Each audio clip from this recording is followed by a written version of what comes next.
We are now here. We're queer. Get Ah! used to it. Welcome to another fun and exciting day of Nexus Forlorn Legacy. I almost said Ash's last word because of our conversation.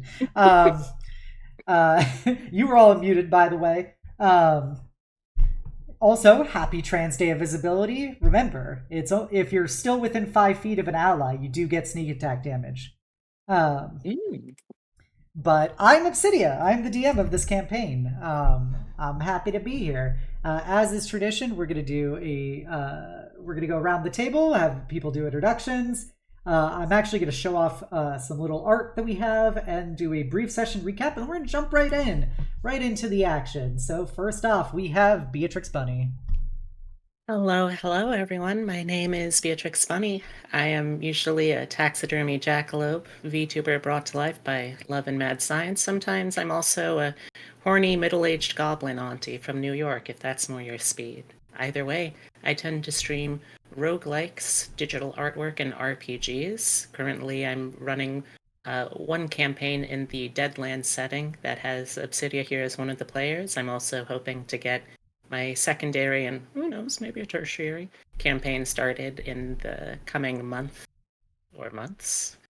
And I'm gradually trying to push towards raising my CCV, the rewards of which, if I can have a full month of 20 or higher, I'm going to be doing some very spicy 18 plus visual novels in the Discord server and ASMR for all of y'all. But tonight, I set all of that aside and I am going to be Feng-chen Huang. I am an artificer, a prosthetic maker, the future warlord or overlord, as you see fit to call me. The pleasure is yours. Thank you, B. Next up, we got Maris. Hello, everyone. I'm Maris Oram. I'm a celestial dragon VTuber. I specialize in storytelling streams where we read books and talk literature, and it's just a great time. I also run my own homebrew D&D campaign called The Trial of Hearts. It's an ode to all things romantic fantasy. So if you like drama, intrigue, and shenanigans galore, I play that every other Wednesday with some exceptions. And yeah, it's great. But today, as per the usual on Monday evenings, I chuck all of my brain cells directly into the garbage, and I play Soleil, the party's himbo fae tiefling werewolf. Yeah, And in case you're wondering, the mask does stay on during the sex. mask stays on. Thank you, Maris. Next up, we got Sif. Hi, it's me, Sif underscore VTuber. Living suit of armor, artist, gamer. You know what it is. If you see Zerk in chat, I drew those emotes. But yeah, hi. I'm here role playing as Nafisa, a little tourist girl just walking around looking for her mama with her pet dog Nix. And yeah, I don't really have anything major going on. Ramadan ended, so your boy's been feasting. But yeah, it's good to see all of you. I love you. Thank you for having me again. Hi. Thank you, Sif. And then last but not least, we have Lily.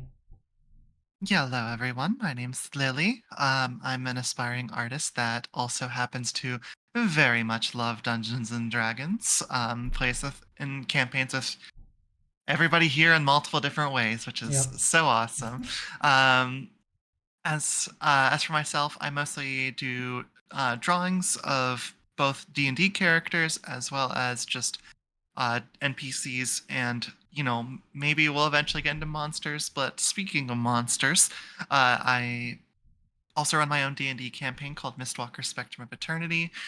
Session 4 just went up on my YouTube channel this morning, which is exciting, and it was the party's first foray into the monster-filled wasteland of not quite the mist, but the area right before the mist. So very excited to be doing that, and hope folks check it out if they want to.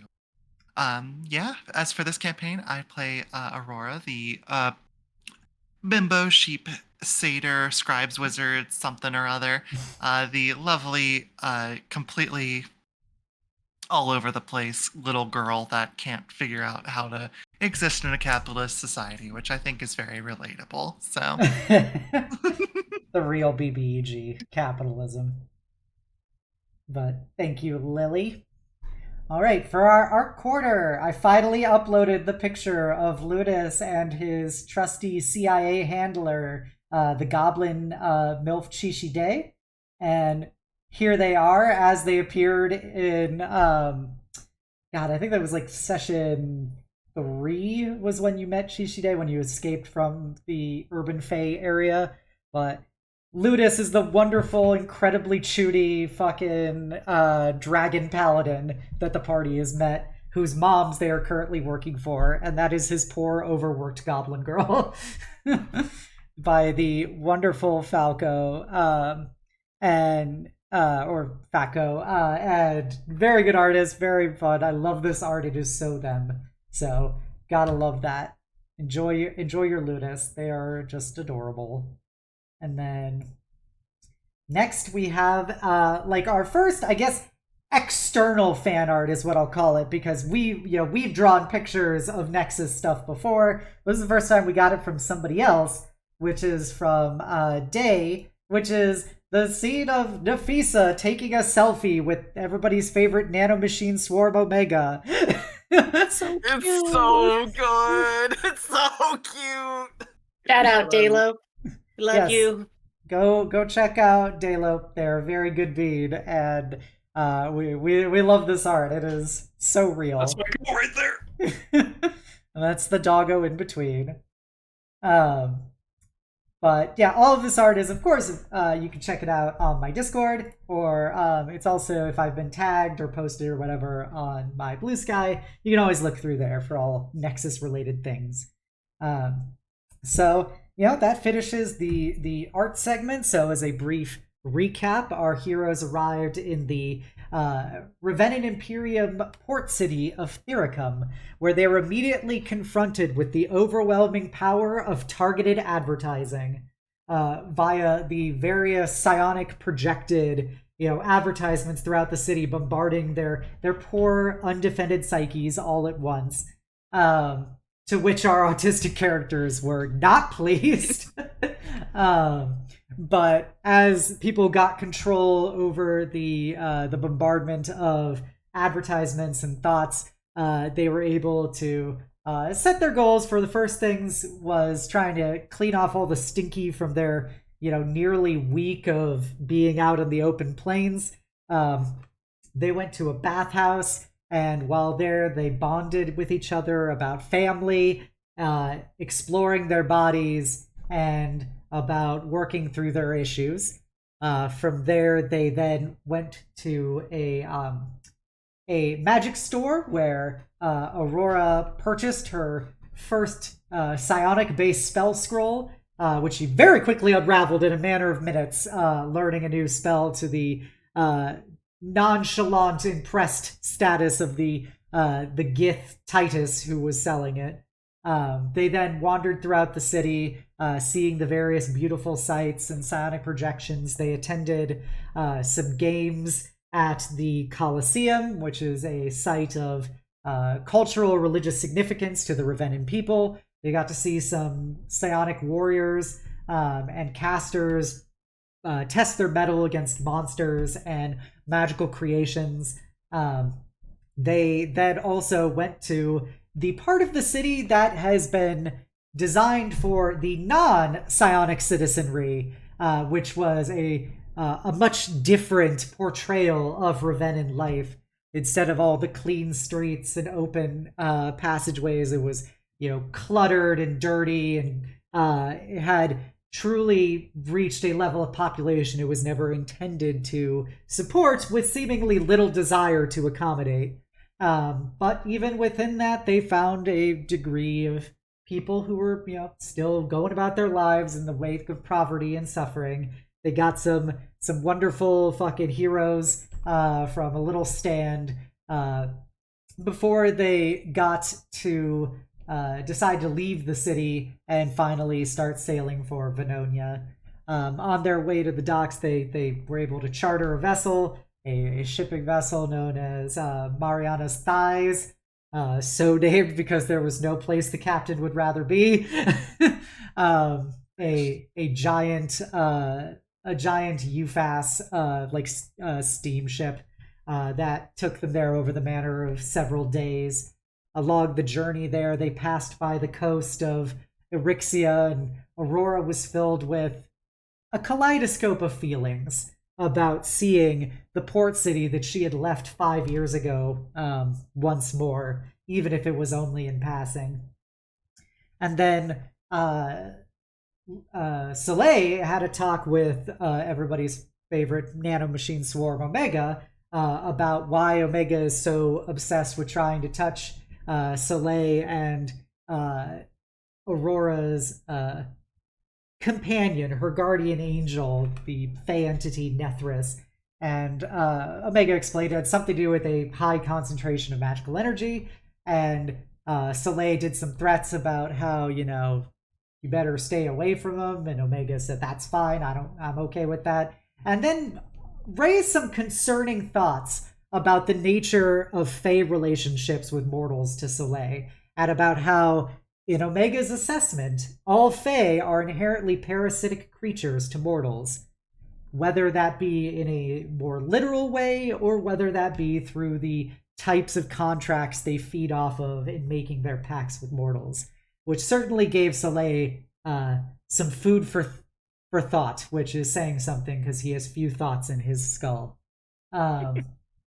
But with all of that, they eventually arrived back in Venogna, in the Confederatio Umbria, in the United Federation of Allied States. And as they got off the dock, they were once again confronted with the polluted, smog-filled urban wasteland that is the lower spires of Venogna, and just the press of people, the press of industry, and now the addition of our heroes. And so that's where we'll begin. You guys are on the docks. You saw the captain get picked up by his big orc wife and leave. What do you guys do with your lives? Sigh wistfully. Envious of that man. No place he'd rather be. Well, since we're back in Venogna, maybe we should, just take our time and show Omega around before, going to the moms. I imagine they'd probably appreciate we take care of business first, but I'm not opposed to a little bit of tomfoolery before we get down to business. There you go. It would be much preferable to leave them in a cooperative mindset, and what better way to satisfy curiosity first.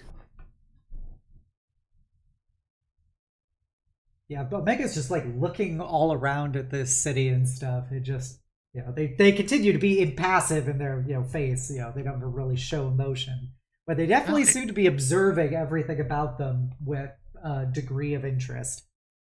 They've never seemed more fascinated. Yeah. It's certainly something, ain't it? It seems to be a bit of its own approximation of what it could have been in the past.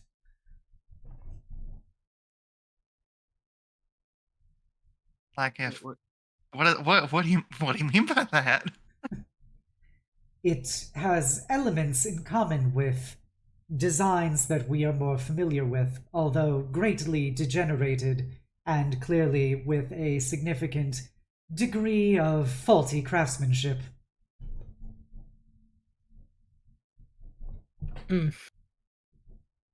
Yes, I suppose no one can truly capture the spirit of our world they only received secondhand.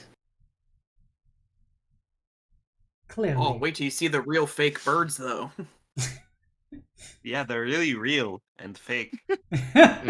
Speaking of which, on the docks there are, some of the mechanical birds processing pollution and stuff on the various rooftops with their discordant music that they make and the vaguely bird-like sounds, as if recorded on, a record player with lots of low fidelity grinding noises. I always hated those birds. Mm-mm. Let's take the scenic route about then and see if there's anything besides bird and the pollution that we can stare at for the Omega. That sounds wonderful. Okay. Do you guys just kind of meander through the lower spires? Yeah, I think that makes the most sense. We're like we know we have to go back to we know we have to go back eventually to talk to Lady Stella and Lady Celeste, but we could take a little bit of time in case Omega doesn't get to stay with us. Womp womp. Okay, just as a quick little thing, everybody make Constitution saving throws, please. Oh, fun. Oh. Okay. Pollution check. A little pollution check. Oh my Oh, god. it can't be that bad. 11. 14. I knew I 22. forgot something.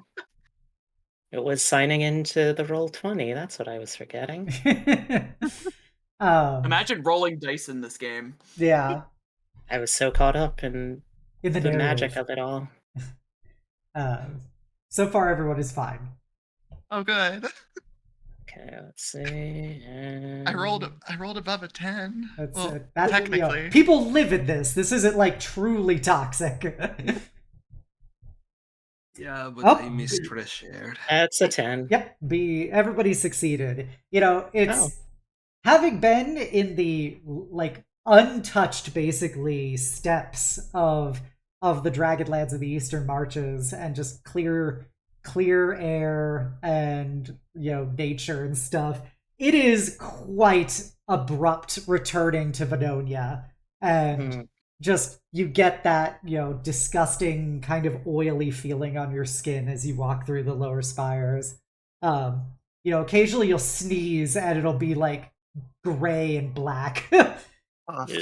Based on a true story of when I was in Beijing. But yeah, Horrifying.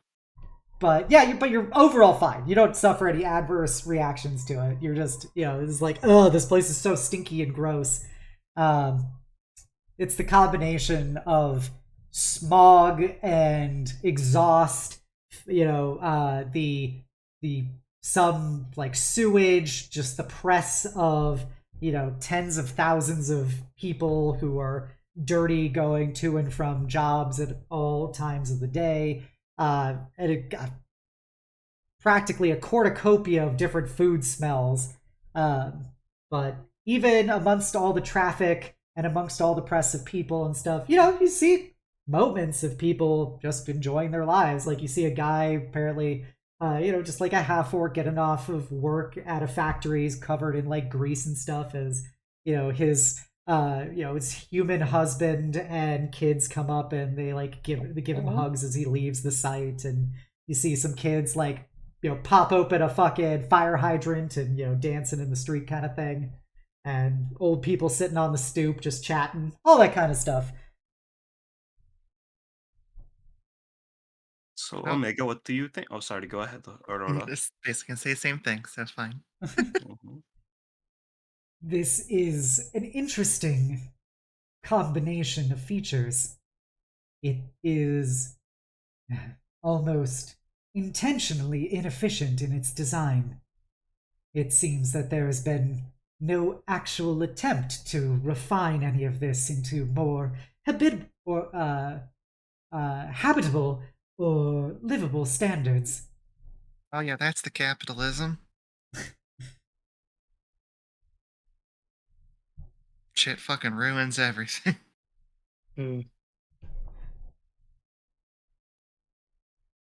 Strange.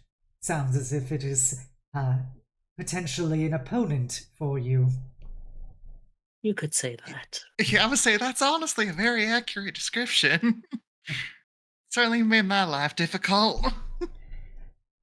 Have you achieved any initial victories? We're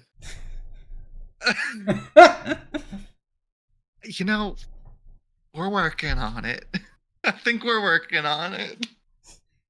I see. You have indeed established already a very disadvantaged position based on what we are observing here.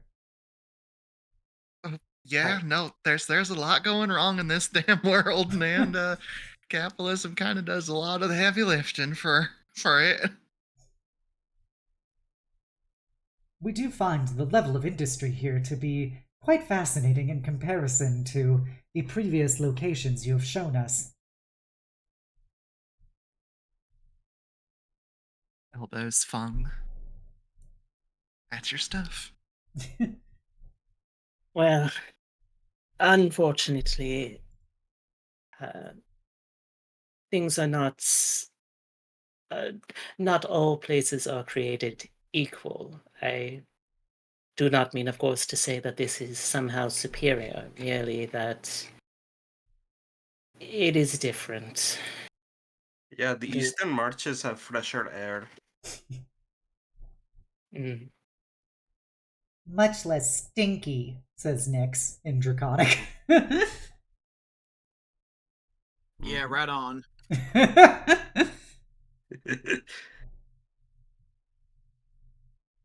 Interesting. Are there more places such as this? well, there are many Well, places, though I suppose the circumstances that made this place what it is not to be identically reproduced elsewhere. Yeah, like everybody's got their kind of culture that makes the place different. At least where we are, I don't know if you know the word country, but we'll start there. The country we are currently in, it's kind of an amalgamation of different states, each of which has kind of their own spin on things. Interesting.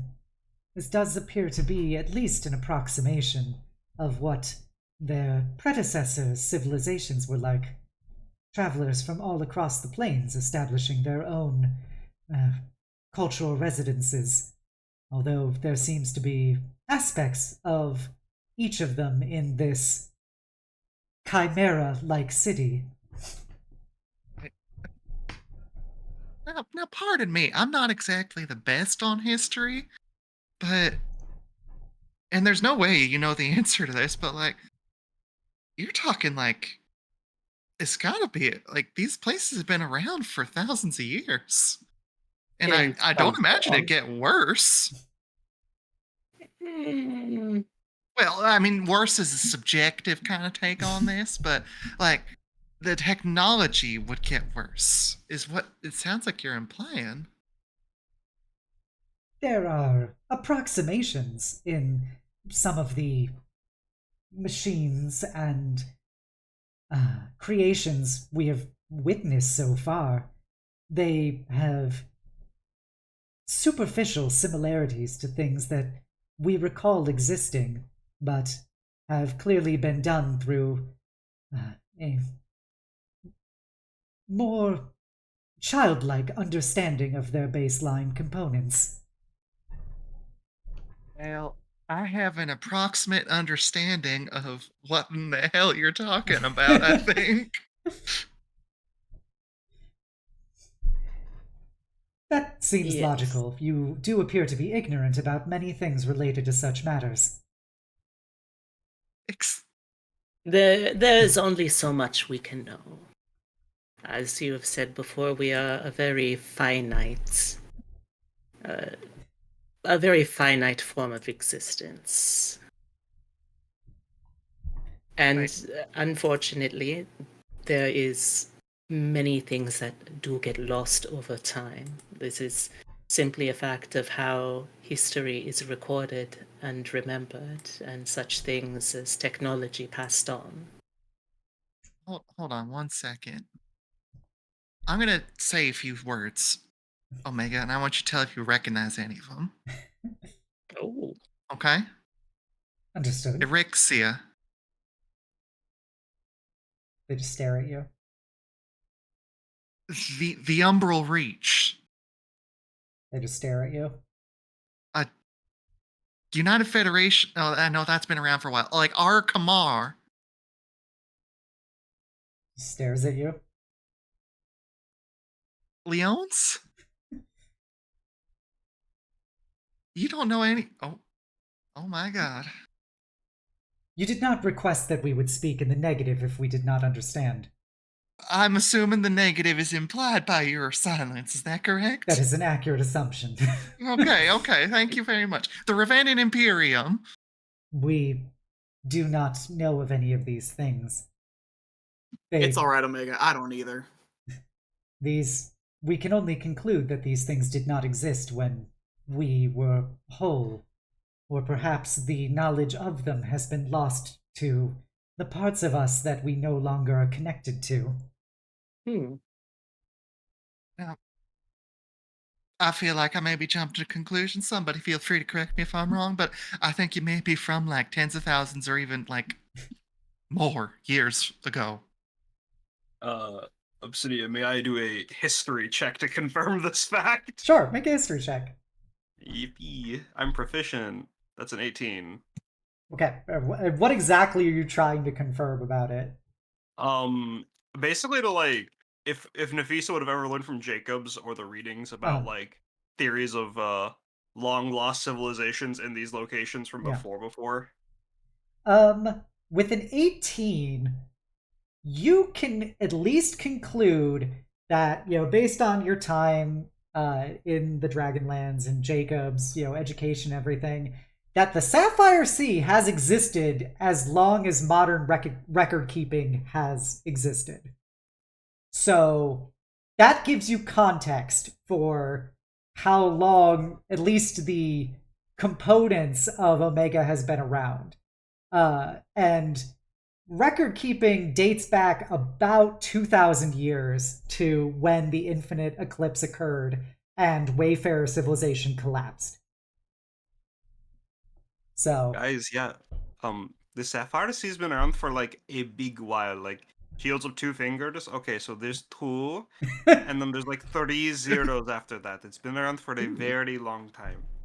Omega is either very old or maybe she was, maybe she was born from the Sapphire Sea recently. I don't know. Interesting. Tell me, do you remember a time before the eclipse?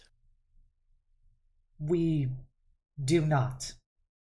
We believe we have concept of the cosmological disaster that occurred, but we do not know any specifics, and we only can draw upon conclusions that occurred after it.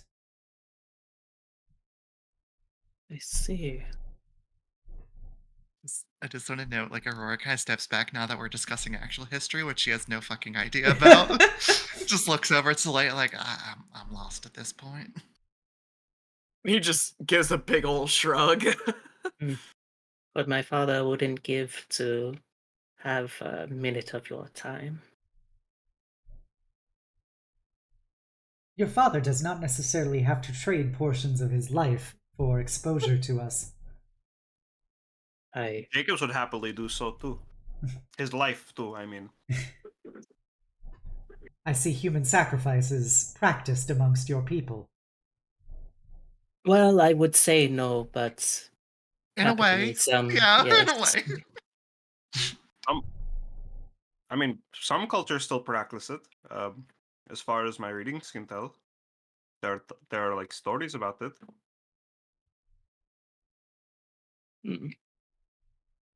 Omega just kind of looks at the city and goes, "That explains a significant deal."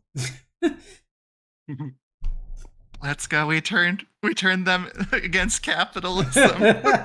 He radicalized the robot. It wasn't that hard. It's never that hard. It's never that hard.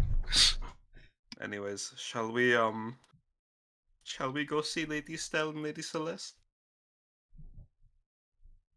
I believe a leisurely walk their way would be in order. During the walk, I want to prep Omega for meeting them. Since Aurora has gone through so much trouble to make sure the rest of us follow manners, Nafisa will do so for Omega and say that they are our friend and nothing will take them away from us. We will endeavor to not disappoint you. Thank you so much, Omega. Your thanks is Likewise. unnecessary. It seems to be a threat to your very livelihoods. Oh no! The manners thing is nice. I just, we were told to bring you back, and what if they don't let you stay with us? What were you gonna say, B? Just that we endeavor to return that efforts you extend in turn. Understood. And as you guys eventually leave the lower spires, and you enter the middle spires, which is, the best way to look at it is, the middle spires is much less polluted. The pollution's much thinner here. While a lot of people down in the lower spires will wear cloths over their mouths or whatever, or some of them might have not full on gas mask, but some kind of breathing apparatus over their mouths. Up here at the middle spires, it's far less a big deal, but most people when they're out and about probably have some kind of breathing apparatus on. You think they just have more resources available to deal with that. But in this area, it's a lot more of, this is where Jacobs University is, the many dozens of universities in Venogna, as well as numerous research and development facilities and corporate headquarters and everything is based here in the Middle Spire. So everyone up here seems to be much more of like a business class of people going about things. And Omega will just continue to kind of look around and observe everything.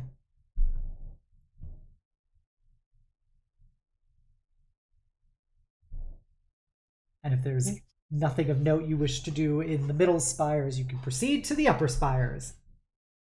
And the Montaña de Drago, the specific hill that the dragon bombs are based off of. And it's very refreshing to get to the upper spires and the clear air that is heavily purified and processed, and the beautiful music that is always playing from the various mechanical birds. And just people don't need to wear face masks here at all. They just go about their fancy, rich lives. Damn rich people. Anyways, let's go see our rich people. The good ones, because they pay you. The good ones. Yes, let's go. It occurs to me, well, it seems quite obvious. What should we do if they question Omega's identity as the weapon? They're our friend, so we say they're our friend. Then we would have not completed the job in their eyes. Oh, I think the fact that we came back from the Sapphire Sea not to Ethan is a pretty good start. And besides, aren't we bound by those contracts, those gay-ass they cast on us? Yeah, but you are kind of correct that I guess we didn't 100% confirm that this is the weapon. We kind of just assumed. In It fairness, has to be. Oh, look at Omega. She's super cool. They're super cool. in fairness, they were very strong.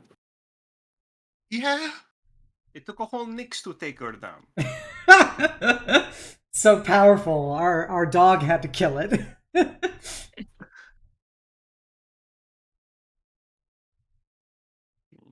I'm sure they'll believe us. We Very haven't well. given them any reason to distrust us yet. Raise his eyebrow. I mean, the whole needing to get fall folks for us after the Yes, second quest was probably not a great show of everything. not our finest Hey, moment. I mean, we could have been the fall guys. Yeah. That was also not a show of trust. That was them realizing we should probably not put them on a sneaky job. If anything, that is on them. No, the entire point of the mission mission was to find out if they could trust us enough with the actual missions. Yes, and they gave us actual mission, meaning they trust us. See, Arda? See, it all works out. I certainly hope so. Besides, I have photos. They'll have to believe it. Okay. At least that we, beat. We won. Yes, Yeah, Feng? you guys beat the shit out of it. I kind of just ran away. Have we No. confirmed that? Have we confirmed what the photos are of? I mean, I've been taking them haphazardly, but like, here's one that was in a tentacle. Here's one Nyx jumped in. Here's the one that fell over. Here's Omega. Here's I us in the absolutely sand. love the idea of Nafisa snapping selfies Yes. mid-battle. These battle That's what I've selfies been as, saying, as yeah. she's being disassembled by a monster. Hold Like, on. still, Hold on, the angle it's isn't the quite same right. format. This is Always. gonna look so good in the album. Soleil's just a big black blur in the background. Like, Just biting into Nyx. Just that meme of, hey, isn't that guy a werewolf back there? This isn't about him.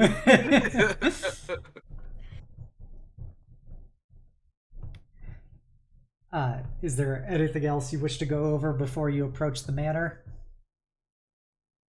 Well, I feel like in the past, Nafisa has brought them the most in regards to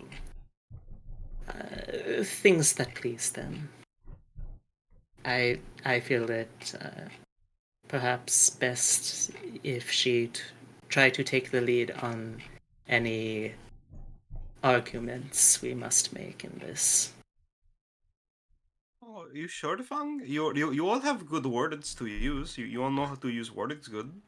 I can certainly assist, but who knows? I suppose we will see. Mm-hmm. I will appreciate any help then. Alright. With that, I think we're ready to face the music obs. Okay.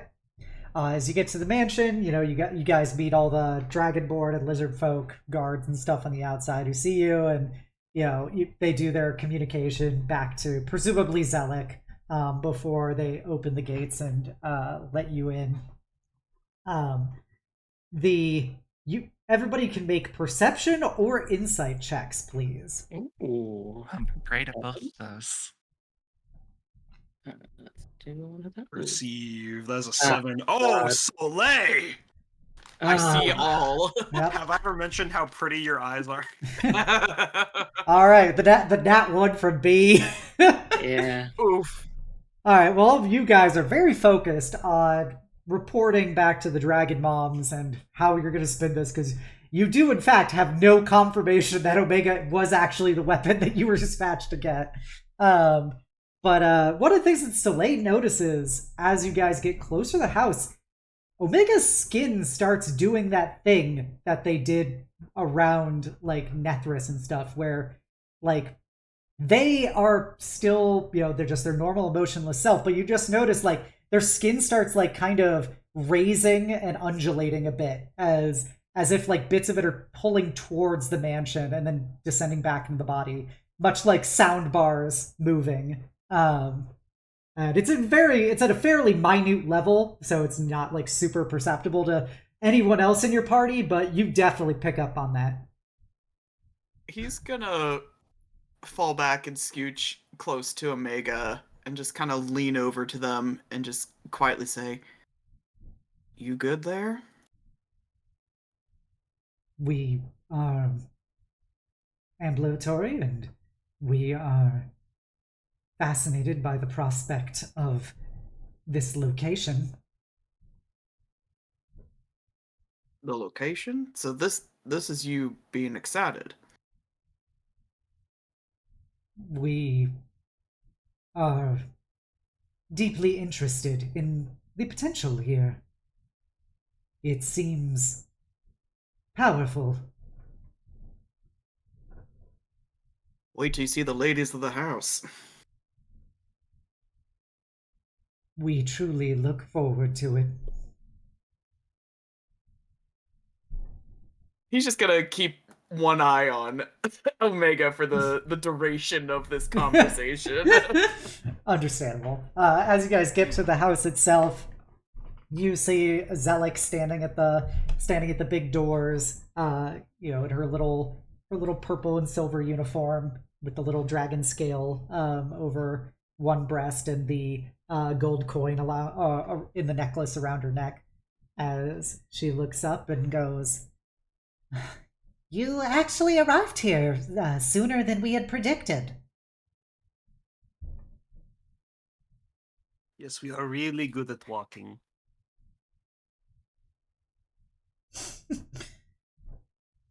Clearly. I hope you'll understand if we do a debrief with myself before we relay anything to the ladies. That seems quite acceptable. And she kind of looks over at Omega and goes, "I assume that this is related." Yes. So, here's the debrief. So we went to the Sapphire Sea. Then there was a big worm, Zelik puts up her hand and goes, "Please wait until we return to my office." Oh, right, sorry. And she leads you back to her office. And just because Soleil got such a high insight check, Soleil, you also notice as you're walking through the house, there are some kobolds that appear to blush and look away as you walk past. You're cutting out.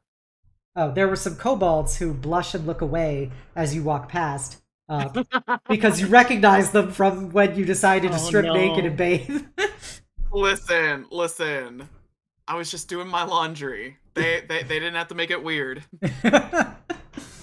But you shoot them a wink at least, right?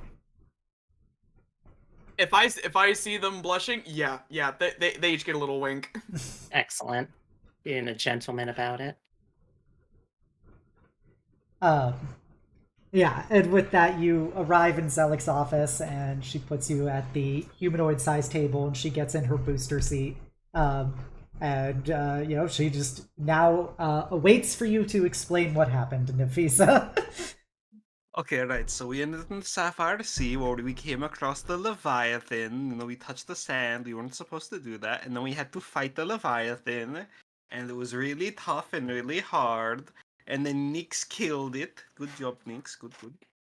And then it collapsed. Here I have photos. Here's me getting disintegrated. Here's Soleil biting my dog.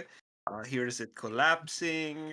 Oh, and then when it fell over, out came Omega, and we just assumed that, the Omega was the thing we were looking for, since, they're so cool and special. If I can add on,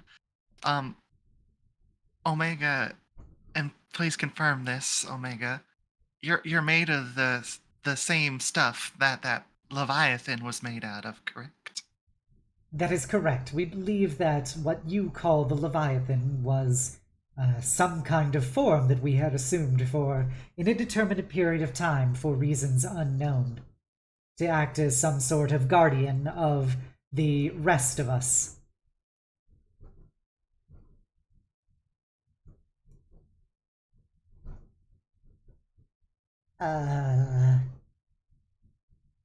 So you fought the Leviathan of the Sapphire Sea and you defeated it?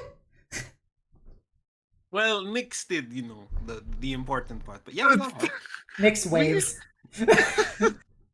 I mean, you're selling everybody else real short here. But, yeah, it was a great undertaking. Several of us very nearly died. I would not think to be quite so blithe about it.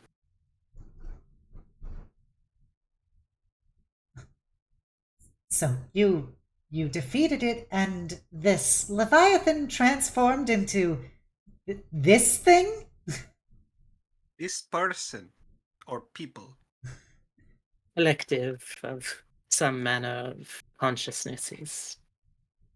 And I don't know exactly really what's going on, but at least from what they've told us, it seems like they've been around, or at least were conscious well before the would you call it the The eclipse? eclipse, yes. Yeah. Sorry, that part of my history is not very good. Quite all right. You did very well. So, like, they must be something mighty special.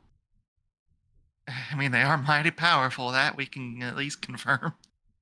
If we were going to try to bullshit you, don't you think we would come up with a more convincing story?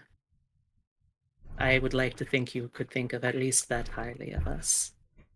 Make a persuasion roll, Feng. All right. Just for curiosity's sake. Oh, that one. Oh God, It's It's your turn! what a just beast. really not my night. All right, so with the nat one, yeah, she looks very skeptical about all of this, but she can't really call any of you a liar. There's literally pictures of it, but she kind of looks over you all and says, "And did you find any? Did you find the weapon, or was this the only thing that came of your journey?"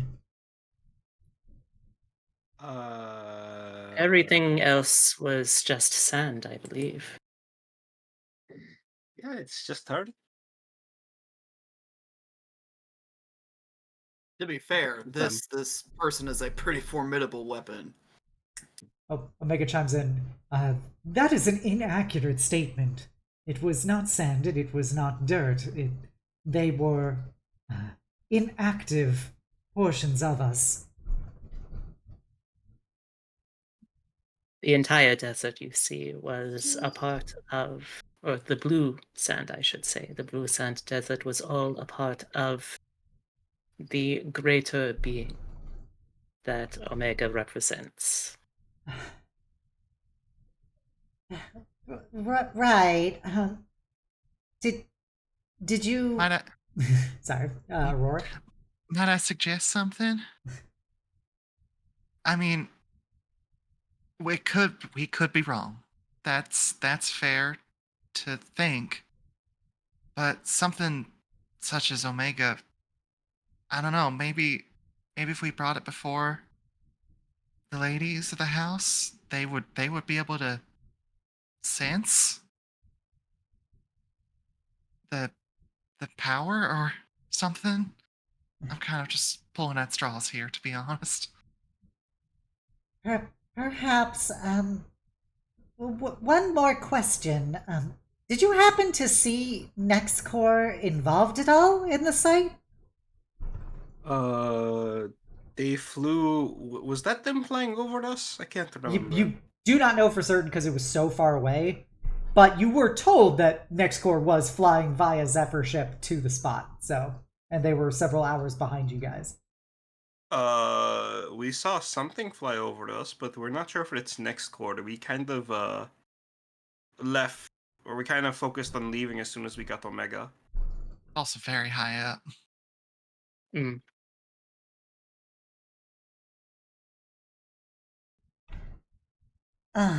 Understood. Well, I will go speak to the ladies and see what they would like to do next with this information.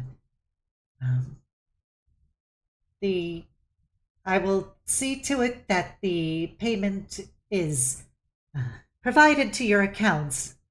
If you could please just wait here for a moment. No worries, Alec. Take your time. See, guys, we're okay. I don't know if we're okay. Zella gets out of her I- boosty seat and walks out of the room. Yeah, sorry, we'll say this after she. Yeah, I assumed as much. I just want to make it clear that she had left. Guys, we're fine. See, did you see the look on Zelik's face? Total surprise, total shock. She's so proud of us for fighting Leviathan. I That mean, is an interpretation. I'm sure she was expecting us to come back with some giant gun of some sort. Not a humanoid. The Sapphire Seas existed for like 2,000 years. Why would the gun be there? I don't know. We apologize you for know- being disappointing. No, you're not. No, you are very, very above average in expectability. Anyways, Soleil, I mean, like, you've done a lot of fighting, right? And you've been to places we haven't been. Does Omega look like a weapon? Frankly speaking, Omega doesn't look like anything I've ever seen before. Yeah, but you see lots of things you've never seen before, right? Have since I arrived on this plane, that is for certain. Exactly. You have like the best kind of like impression out of all of us. So Omega is super cool, right? Yeah, pretty cool. Definitely packs a wallop. Can we get that in there? I think I heard that helps. Yeah, he just takes a piece of paper off of her desk and starts writing. I don't think our own vouch for our own things will be very much help. We just try to vouch for ourselves. I like the the cool. Ron Swanson like writing it. I can do whatever I want is like the paper. Packs a I'm punch, assuming if almost worst comes killed to us. worst, Definitely we, a weapon. I believe we can assume that they have access to zone of truth. Worst comes to worst, they will simply have to see that, to the best of our knowledge, this is the truth. What is that? Zone of What? truth. It is a spell that is supposed to compel honesty in answering. That sounds morally dubious. Oh, we use when it you all the. Oh, do not never mind. understand fully how Wait. someone hides something by deceit, it can be very the useful in applications. The Fae use Zone of Truth? Yeah, I mean, you don't want someone cutting you a crappy deal. Oh, fair enough. Soleil also knows that, planerologically, that part of the Fae rules of existence is that the moment you lie to a Fae, the Fae can lie to you. And that is a very important thing to be aware of. There's a difference between them. Anybody ever lied to Soleil? Yeah, it's a difference between them avoiding the truth and then them just being able to blatantly say whatever they want to you. So, they usually don't need Zone of Truth for their things. Well, I mean,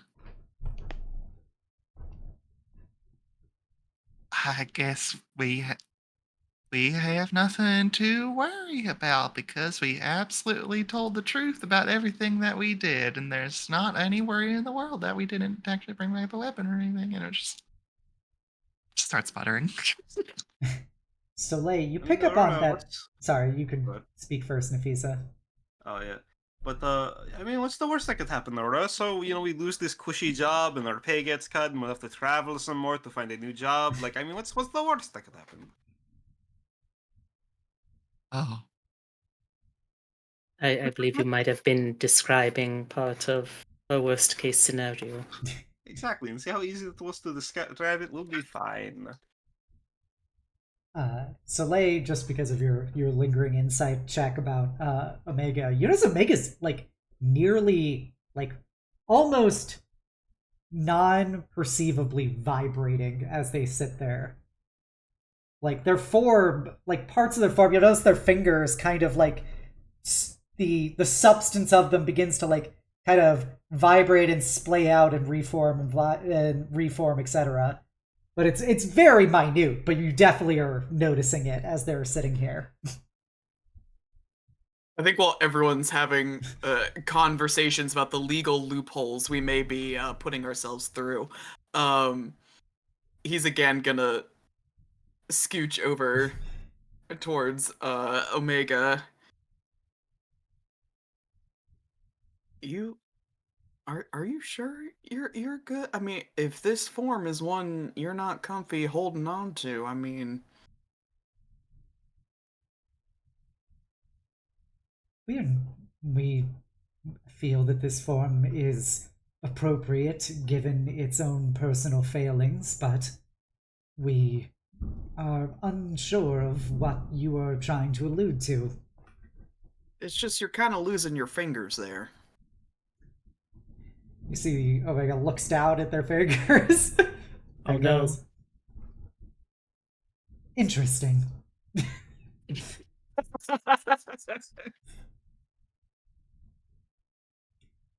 I'm just saying, if there's a more convenient way to be moving around, you do you. We are uncertain of what is the particular issue. Oh, duly noted. I suppose so. I'll keep an eye on you. Zelik walks back in and goes, you have been summoned to speak to the mistresses. Wonderful. What'd you say? Wonderful. I suppose this is curtain call then. And she will gesture for you guys to get up and follow her to the big meeting chamber.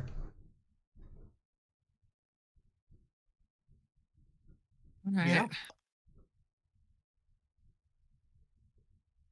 And as you guys get to the meeting chamber, the doors, of course, automatically open, and you see the dragon moms standing there in their beautiful 9-foot forms and their long alternating silver and dark purple dresses and all their beautiful gems and everything on their horns and clothing and tail.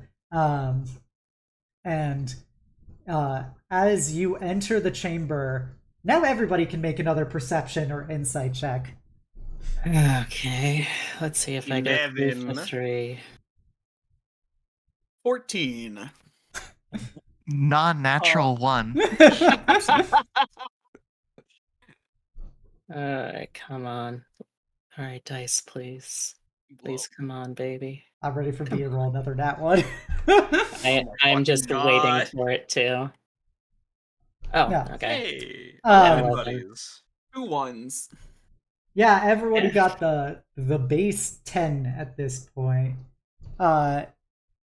Means you notice it shortly before it happens, but not ahead of it truly happening. You see, once you enter the room, Omega's form begins to violently, dissolve into its more, amorphous blue energy as it, lightning fast, starts flying towards the dragons. And Oh. you all can immediately take a reaction in response to this. Yeah, that's super alarming. Is there anything we can Okay. do to stop them? Nafisa is going to grab onto the goo as it tries to fly past her. If it pulls her too, or just slips through her fingers, either one's fine. Okay, so Nafisa's gonna try and grab it. Can I... Gosh. I don't think it's gonna matter too much, because I do imagine that particularly in this form, Omega can just go around him, but he is gonna try to bodily put himself between Omega and the dragons. Okay. Oh god. Just mage hand grab from me. Is it possible that I can touch enough of the constituent parts to try and hit it with a levitate? You think that probably not. Okay. Can I try to scoop some into the bag of holding? You could try and grab a glop of it. Yeah, just to try and reduce the overall surplus. Okay, so what you first have happen is I'm gonna quickly roll some dice for Oh boy. Soleil and Nafisa.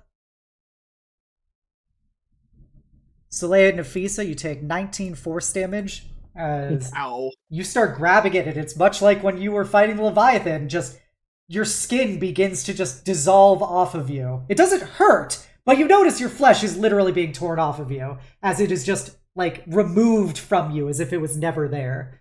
Feng, you're trying to grab a chunk of it, and, I'll say you take half damage, because you're just grabbing a handful. Alright. So you take 10 force damage, and you notice as it begins to touch your bag of holding starts fraying. Oh, man. Not to any level that it will prevent the item from working, but it is definitely something you notice about it. And Aurora, your hand grabs a chunk, and just the energy of your spell is just consumed as it flies towards the dragon mobs, who, in a rare display of emoting from them, their eyebrows raise perceptively as immediately you see a bunch of runes appear over Lady Celeste. And, like, this is... Aurora can make an Arcana check. Lily's BRB at the moment. Oh, sorry. Anybody can actually make an Arcana check. Alright. It's something I know that more Aurora moving. would specifically probably have a better idea of picking up on. That's only 11, so not Okay. great. It's a 15. Yeah. 3. Soleil. How am I rolling better than you guys? Oh, God.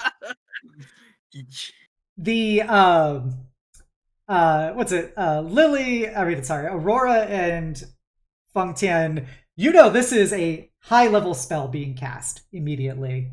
Soleil, you pick up on this is perhaps some kind of, like, I think the spell is like, it's almost like a wall of force, but like being made into a cage of force that immediately, like, is a bowl over a spider.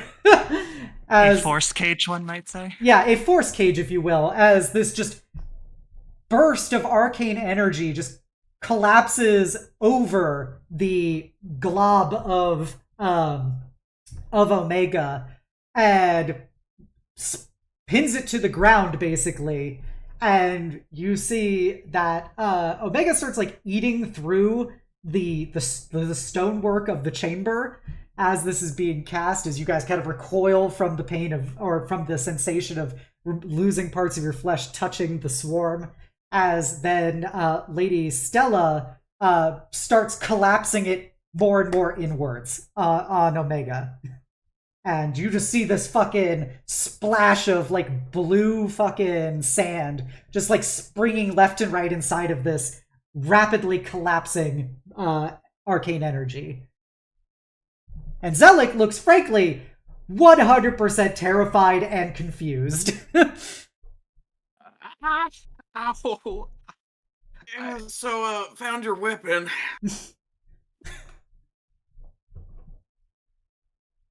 I must apologize. I was not expecting such an outburst.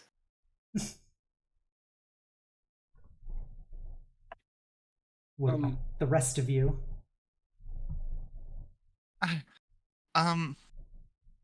Would it be helpful for me to cast something, like dispel magic or something? I don't on them. I don't.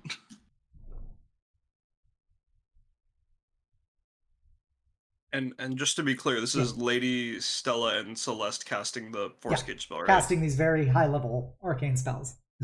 Hi, we're really sorry for not properly introducing you. That is our new friend Omega. Is everything okay with them? Could you not do that to them? They're doing it for their own safety, I'm sure. Wait. Out of character. Did Omega fly of their own volition? Yes, or was Omega Okay. immediately basically went into their swarm form, and immediately, like, lightning was diving towards the dragon moms when they cast these spells on it. Okay, I had assumed that it was just from the dragon moms that pulled them. Apologies. Yeah. Okay. Is everything okay with our new friend, or? Lady Celeste goes, "That seems to be a question we should be asking you." Yeah, well, this, person that we recovered from the Sapphire Sands, they've kind of got a, affinity to gravitate towards power, so kind of a compliment in a way. Yeah, but they never did that before. I mean, they expressed wanting to touch Aurora and you, Soleil, but they never, They- like... They No, were it was- certainly never around such power, though, either. It wasn't me. Oh. Sorry, I misspoke, but... We've never seen them do anything like this, but they're not harmful. Well, I mean, Well, Mm, let's not lie about that now. Wait, what do you mean lie? Like, I mean, did they Oh. hurt you too, or... they hurt you Nafisa, both. look at our hands. you have been partially degloved. I mean, that's what... you know, what happens sometimes That's when you look at the harmful. You do realize that, right, Nafisa?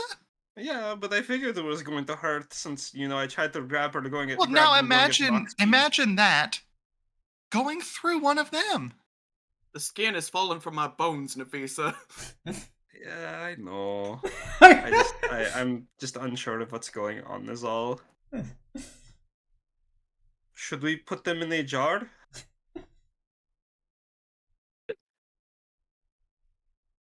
The force cages start collapsing until it's basically probably just like a basketball-sized sphere of solid blue. And it just kind of rolls for a bit on the ground before stopping in place. I hold on very tightly to the bag of holding containing part of this. But it doesn't look like what's inside of it was moving it. It just seems like it was just making it into such a small form caused it to move a little. As the Dragon Bombs look over and say, "It certainly seems as if there is validity to your claims that this thing is the weapon that we suspected was located there."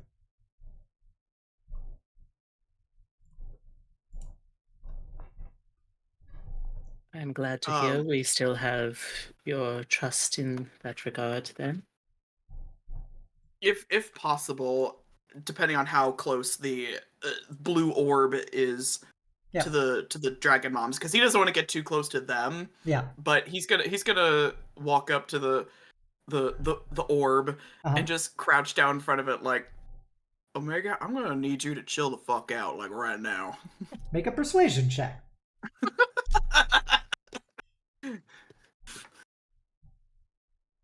How about a 10? No. You see that inside of the orb, it like continues kind of. I guess you can't see it move because it is just solid blue from all of the compacted sand together. So, you don't know if you elicited a response from it. No, but he's still gonna stick around. Yeah. And very close to the orb in case it tries to move again. Okay. So as we told Zalek, this was the Leviathan of the Sapphire Sea. They took this more humanoid form and seemed to gravitate. Soleil, you said they seem to gravitate towards magical beings, and I mean, you're probably the most magical beings within this entire city, let alone anywhere we were along the way back. So that's really your best guess is mostly as good as ours. It's real confusing for us too.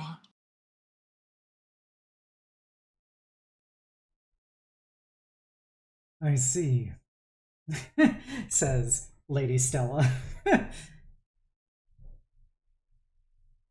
This is all very unorthodox, but as I'm sure you must admit,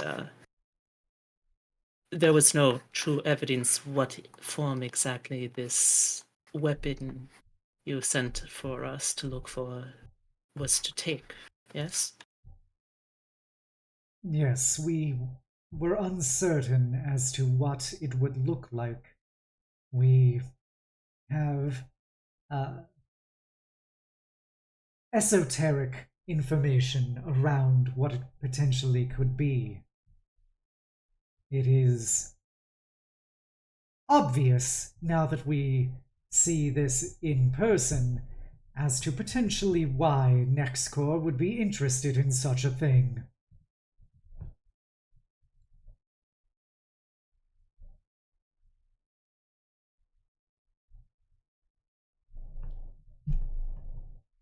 Well, when we were there, this was really just about all we found. So, um, I don't. Yeah, despite their state right now, I understand this could almost be perceived as a threat, but um, they have been conversing with us the whole way back, as well, not entirely as anyone would, but mostly. So I think at least maybe in some way, shape, or form they can be some kind of powerful ally to whatever it is you wanted them for. Uh, that's my best guess, at least. Yes, they've been a very good friend to us. And you're saying that the Sapphire Sea is more of these things? That is what it would seem, yes. When I was outside simply attempting to collect a sample of the sand for analysis, that is all it took, the smallest interference to trigger the collective creature.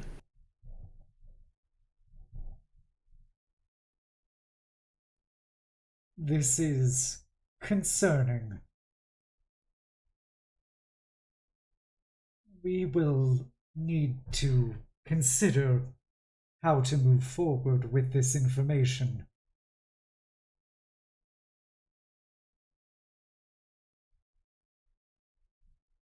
I look at the force cage ball. In the meantime, what do you plan on doing with Omega?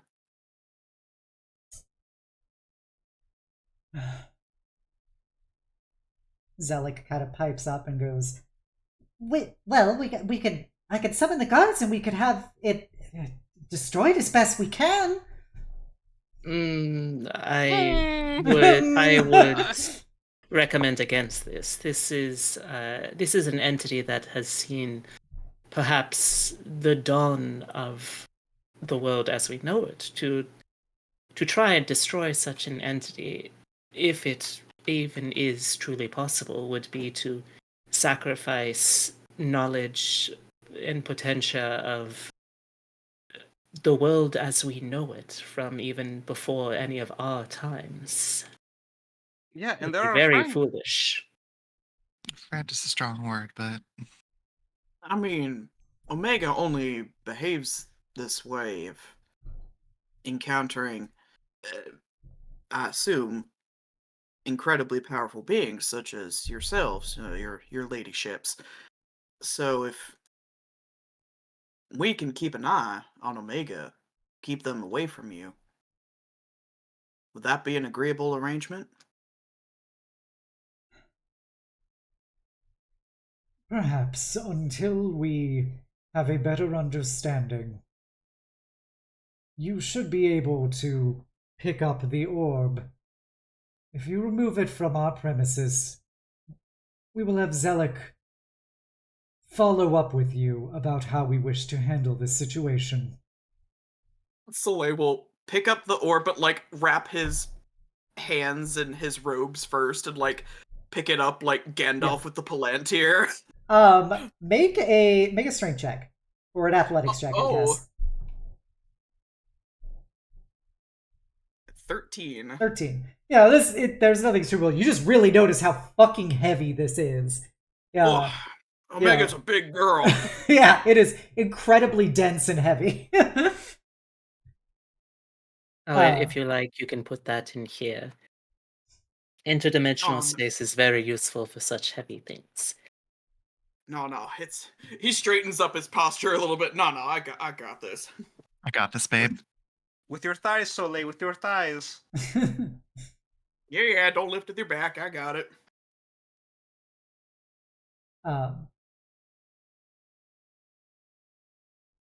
Zelik, if you could please speak with us for a moment as they depart. Uh, of course. Anything, your ladyship. You are welcome to leave the estate for now. You seem like the welcome to leave is more of a you should leave. Very well, we will reach stay out in to us. touch. Nafisa, she goes, Yes, I have ways of getting in contact with you. Perfect. Thank you. Okay, we should go. all right. With that, you guys leave the room. You can make perception checks, please. Oh boy. 16.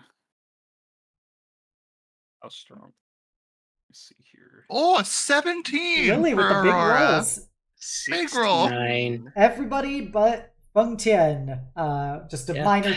minor thing you notice as you leave the room is the dragon moms actually like very slightly like extend their hands to each other as they're standing next to each other watching you guys leave and like holding hands after that.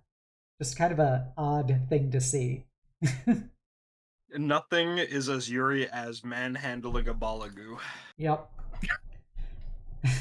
Yeah, once you exit the mansion, Aurora, you can tell that the spell is beginning to fray. Not like it's being undone, it's just the time is probably Right. running out.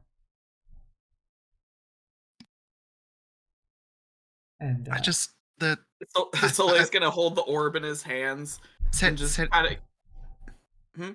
maybe set it down. I think something's about to happen. I open up the bag of holding.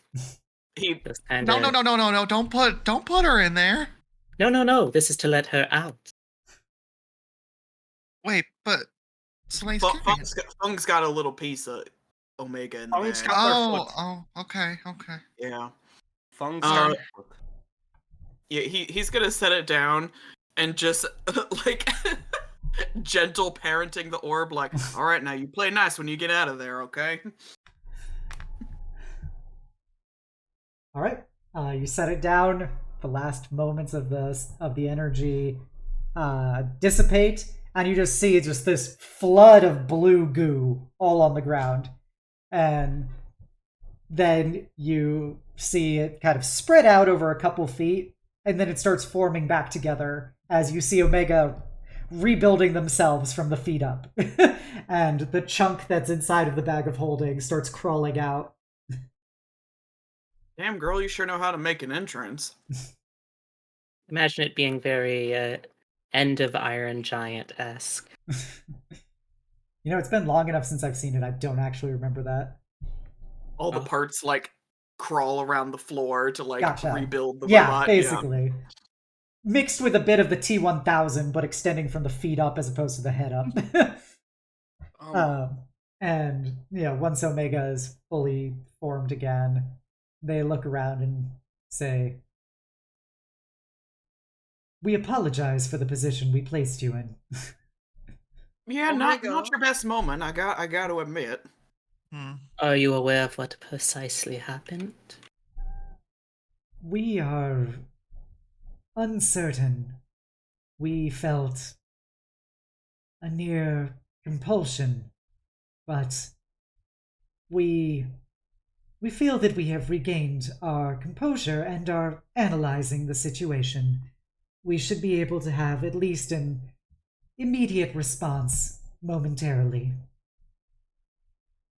Do you think in the future you'll keep doing that, or? We are uncertain, but we believe now that we have been exposed to the given stimulus that we will be able to create appropriate countermeasures in future interactions. So that wasn't intentional or nothing, right?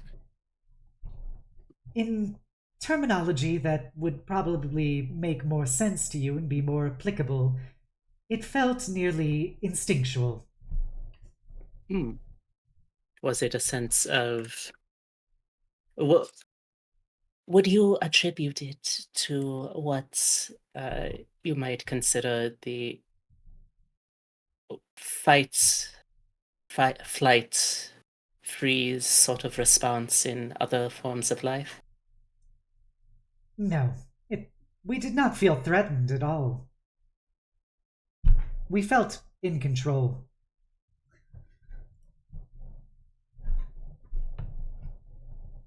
Well, then I guess to catch up to speed, they're talking, and will let us know what's going on next. So, for now, I suppose, and she looks around at the group, just like, take it, take an afternoon off. That sounds nice. Where are we staying for the night? Same inn?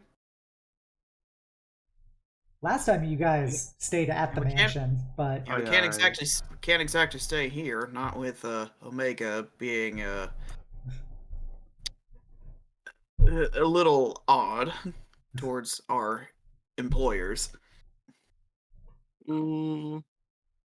Okay, look, there is this, and Nafisa's just gonna point at a landmark and say, yeah, so, this fountain right here, how about, I know everyone wants their space and, a day to enjoy themselves, so how about we all meet up back here at that fountain at like 6, and if one of us might have found an inn by then.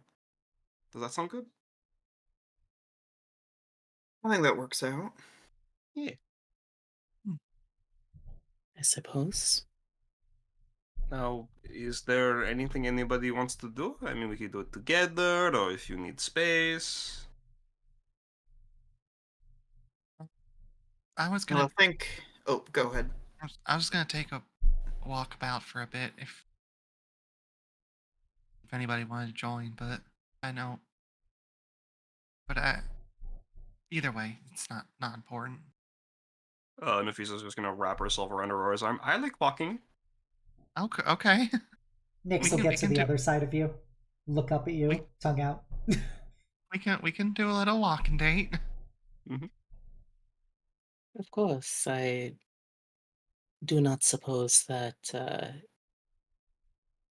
I do not suppose I am imposing too greatly to accompany this. But if I am, please feel free to let me know. Fun. You also remember that you have things that you're creating. Yes, I do. Uh, perhaps, perhaps, but until we reach some place that we may sleep for the night, I should not tarry too long. And Okay. Soleil, Omega, why don't you stick around with me? All right, we can stay here and we'll follow you wherever you require. Soleil, if you don't mind, real quick. Something I want to talk to you about, but it's more so in private, so maybe later tonight. All right. Ooh, a private day. Oh, no, it's. He stands even taller. Puffs out his chest a little bit. All right. I mean, it could be, but it's not. That's not exactly the intention, at least at the gate. All right. Sure. We're in polite company. I get it. All right. So, in context of that, what part of the city do you wish to go to do your little people watching? Out of the three basic sections of the city, the lower, middle, and upper. I have an idea. If you don't, Steph. Oh, by all means, Lily, go for it. Take me somewhere nice, pretty lady. Oh, that's the opposite of what we're doing. Hey, yo! We're going to the lower spire. Hell yeah. Alrighty.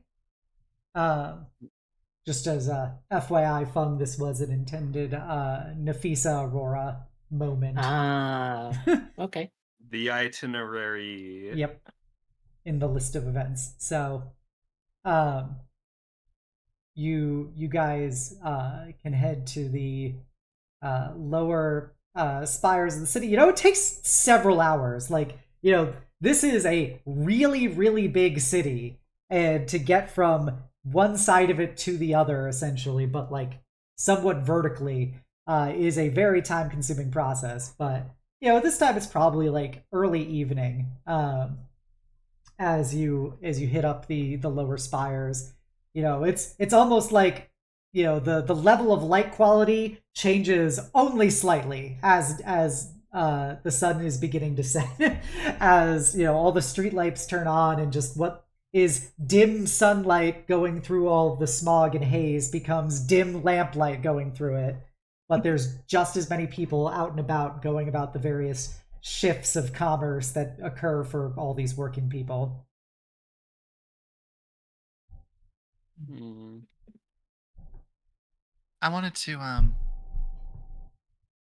at least sit outside of a, maybe it sounds strange, but outside of one of the factories as the day lets out. Okay. Oh yeah. I haven't. Professor Jacob showed me a lot of photos of what is it? The rise of industry, industrial revolution. I haven't taken any photos of factories or factory workers yet, so I'd like the option to. Yeah. Well, I mean, I don't know about running up to and approaching one of the factory workers. I don't know if they'd I'm good at appreciate that lands. very. Oh, you, you are good at making friends. No, I was gonna say I'm good at making landscape photos too, Aurora. Oh, well, I know they're tired and they probably wouldn't want to get bothered this late. I mean, maybe there's a few. I don't want to. It'll be fine, Aurora. I came to talk with you, not with people. I know, but you're so quick to jump to friendship. Well, yeah, it's a nice thing to have. I like it, so I'll always take it. How many friends you say you have? Okay, so there's you No, and Soleil. you don't have to count them. I'm sure it's a lot. Mm, Oh, well, I haven't made anyone any enemies yet, if that's what you're asking about, oh, outside of um well, there's Nexcore, there's the people we robbed from. Uh, so your list of enemies who our patronesses tell you they are. well, I mean, not in like an intentional loyal way. I mean, in like a oh, this just sort of happened kind of way. If they want to be friends, I'm open to it. I don't think Next Core's gonna want to be friends with you, if I'm being honest. Yeah, I haven't heard many good things about them either. But what do you ask, Aurora? Oh, maybe I spoke a little out of turn, but I was thinking about, well, just a bit ago when Omega was actively threatening our patroness's life. And I said, friend is a strong word. It just made me think about how you literally, upon meeting anybody, immediately declare them our friend. And I just, I don't get it. I don't get it at all. I wasn't quick to call you a friend, if I'm being But now you honest. do. I suppose I do, Nafisa. Don't worry, Aurora. I know that friendship shouldn't come so easily. I mean, I'm not friends with Lunas yet, and Lady Stella and Lady Celeste, they don't want to be friends either, and Zelik, very professional that one, but I'd rather. Whenever I go to somewhere new, I know there will be a lot of memories to make, and I'd rather the people that I make them with be considered friends, at least by me. I know not everyone will think that way, though.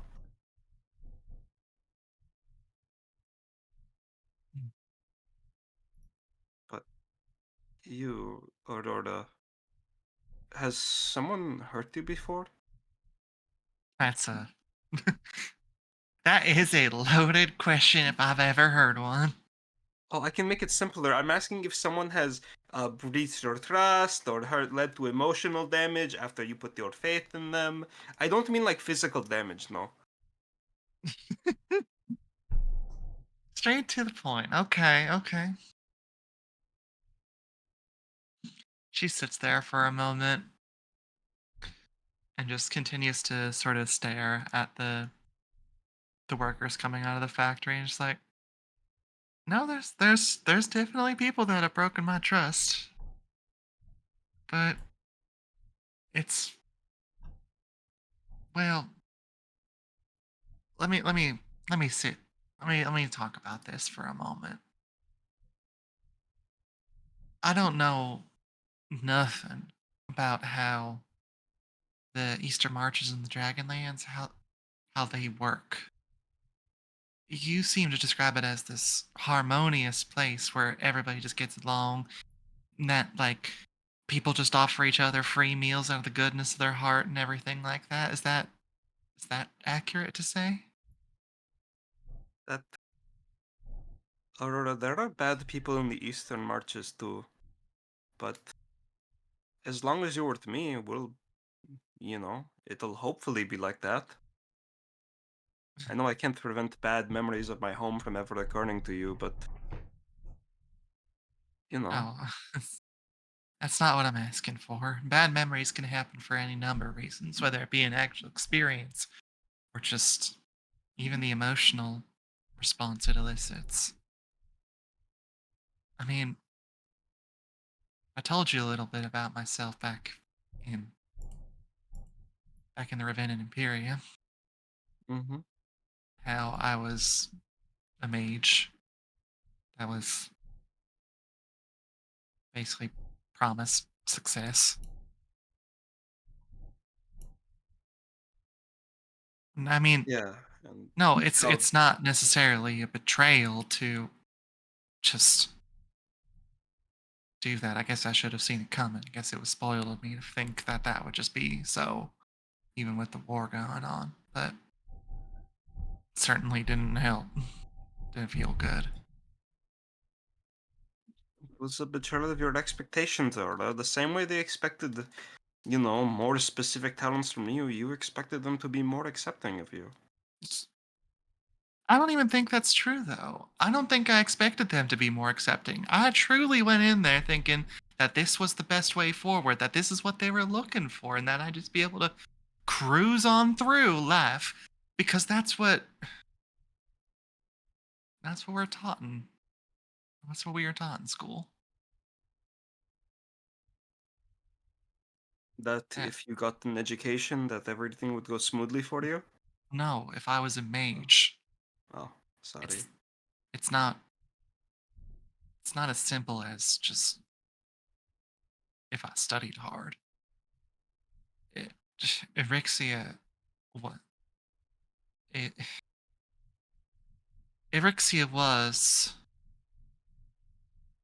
like a mageatocracy. Like the it was ruled by mages, and the society was built around mages, and mages lived the good life. So I grew up with everybody telling me that I was some special something out in the countryside, that I was going to live the good life. And I suppose I let it go to my head.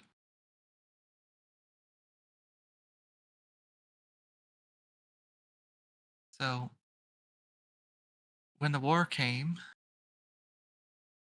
I was still under that impression that all these sweet ladies that told me that I would have it made in life without even trying, that was still the case.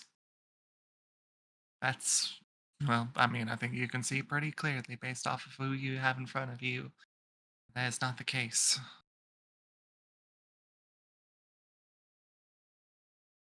I don't know about cruising through life or making it, as you say, but I still see that talented person they saw.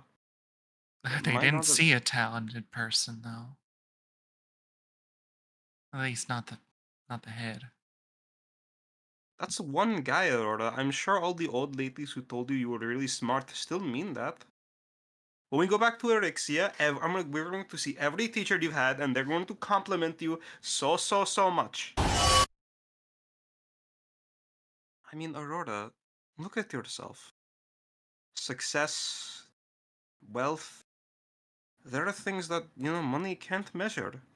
Sure, would I like to live in a very big mansion one day? Yes, a big house sounds really nice. I've only seen pictures. But, I'd like to think that we're successful. We've made friends, we've seen amazing things. We've seen more than the average person in all of these lands, and you've done so much more than anyone could have asked you to do. That little girl who was getting complimented, if she looked at you, and I mean truly her, not you, her, you as a child, if she looked at you and saw all the experiences you were having and the way your magic expanded out, would she be proud of you? Would she be happy with you? Because I think she would. I know Kid Me would love you. Well, I-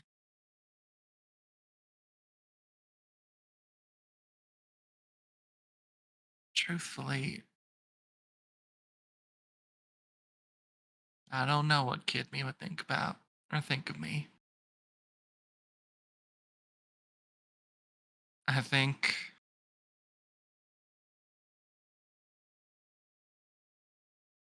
I don't even really remember exactly why I came out. Why why I'm here. Just figure I gotta make a name for myself, and I certainly haven't done that.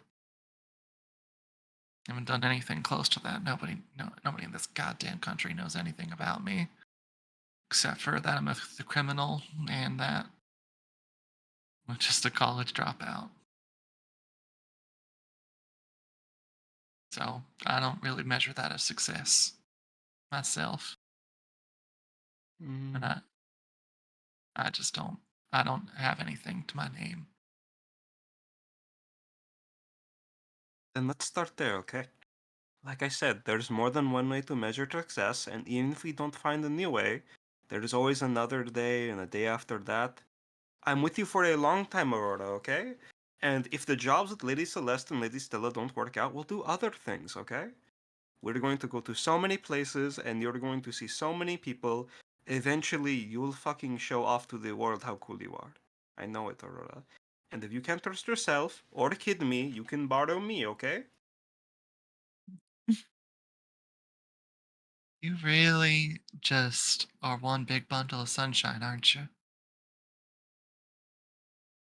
Aurora, I know you kind of broached upon the subject earlier and before, but I know the world isn't a good place. So I mentioned those photos Jacob showed me, and he also told me how back in the day when people took photos, they never smiled in them. It was always serious and for classical or academic reasons, and I want to be the kind of world I want to see in those photos. You know? I know bad things are going to happen, or it's just a way of life. Especially with all the places we're going and how hard the fights have been. I know things will get tough, but I'm still gonna smile through it for myself, for Nyx, for you. I never would have thought I'd be fighting as a mercenary, that's for damn sure. You're gonna Well, ask kid me that? I mean, that hell, the reason I didn't even join the army is because I wasn't willing to fight. Like, and yet here I am fighting for a paycheck.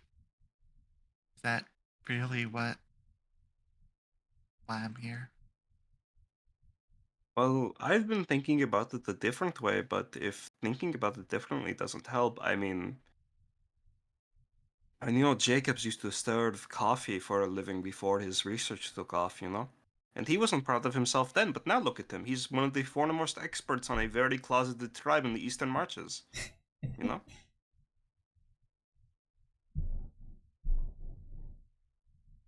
I suppose just being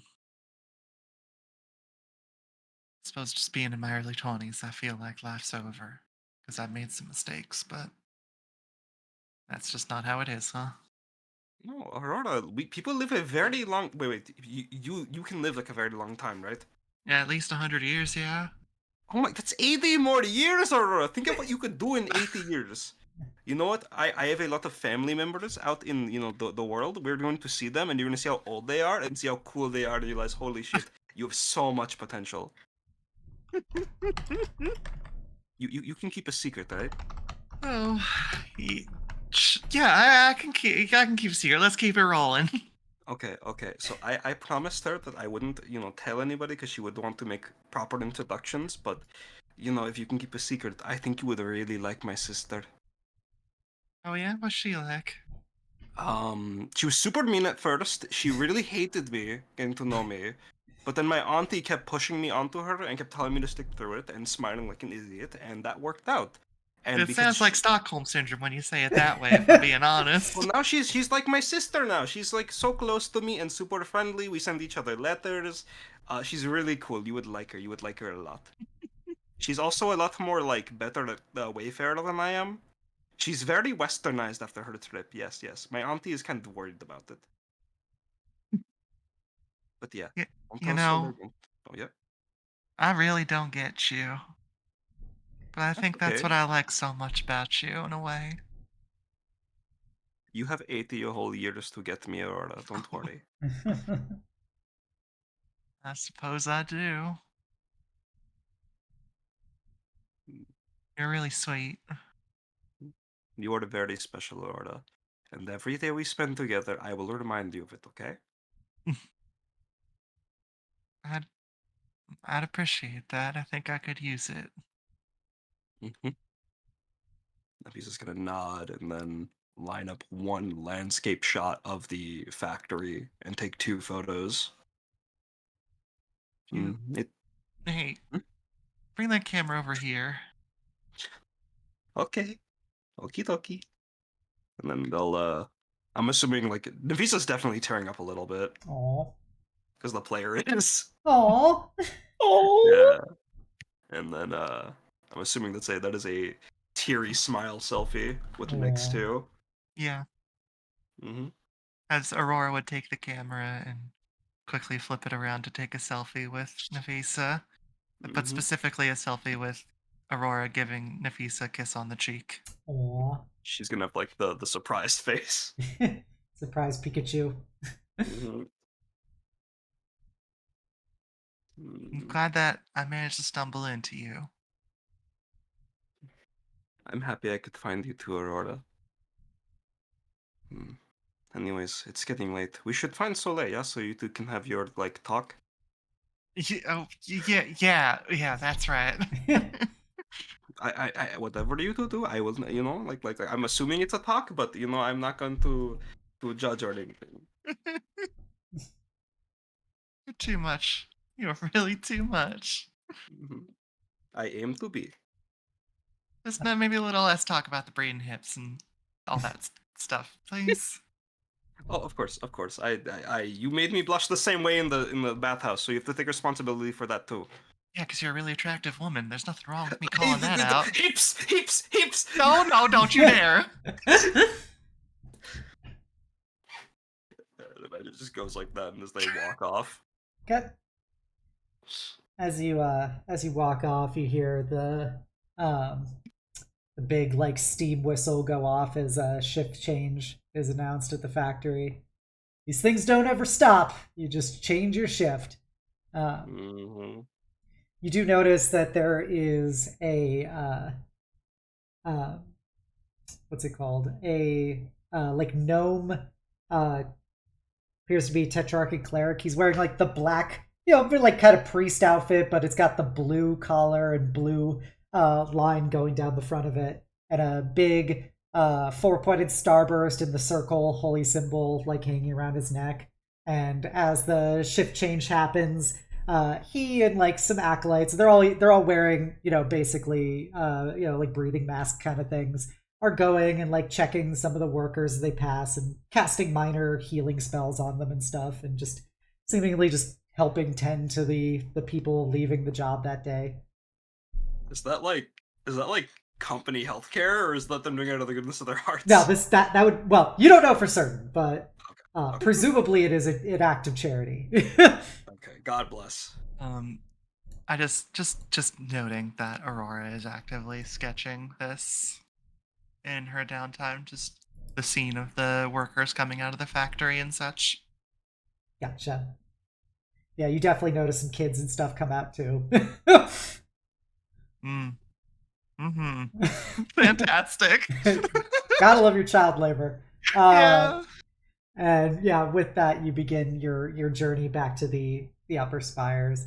Since we don't have a dedicated scene for it, is there anything that Soleil and I guess Feng-chen want to do while you're up here? Do you guys want to like find a room? Do you want to just like chill?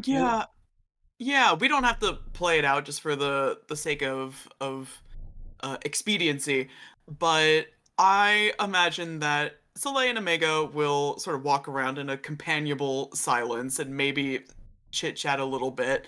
But during his downtime, Soleil is just going to search for, if possible, particularly artisans of goblinoid goods. He's gonna try to pick up some more paper and ink if possible while they're out and about.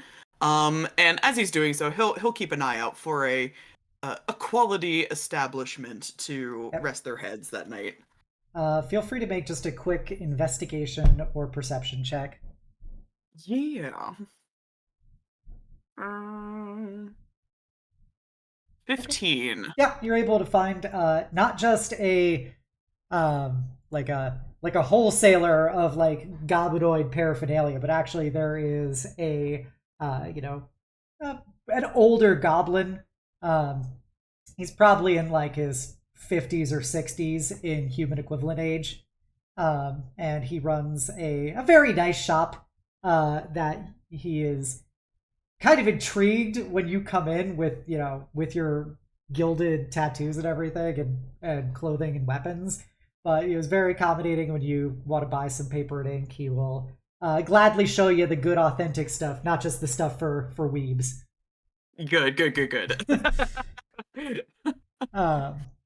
But yeah, and you guys can find a hotel. There's always the Buenos Aires, which was the like 4-star hotel you guys stayed at the previous time you were in the city before you got to spend the night at the mansion. But you could find some place, presumably, less expensive if you're so inclined. Or more expensive. I don't know what you want to do with your life. I think he'll keep a few less expensive options in the back pocket. Okay. Just he doesn't know a lot about money, but he has heard Aurora complain about finances before, so he wants some options. Okay. Yeah, you can find some spectrum of places for when you do notice that Nafisa and Aurora will not be there at 6 p.m. They actually arrive probably closer to 8 just because of how long it takes them to get back up here.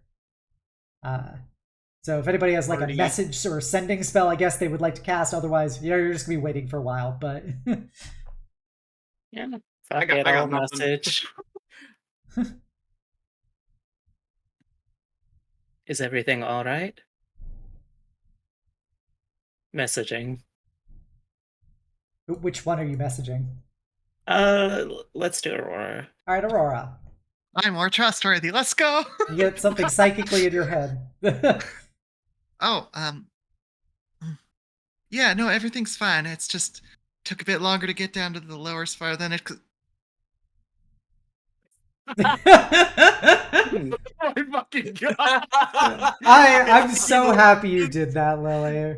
We needed our fucking Travis doing the 25-finger fucking count of the spell. I didn't actually count. I just thought it'd be fun. Yeah, it is funny. It is funny. As you were doing that, I was like, that's racking up a lot of words. Yeah. But yeah, so you get the hint that it's probably going to be a bit before they get back. But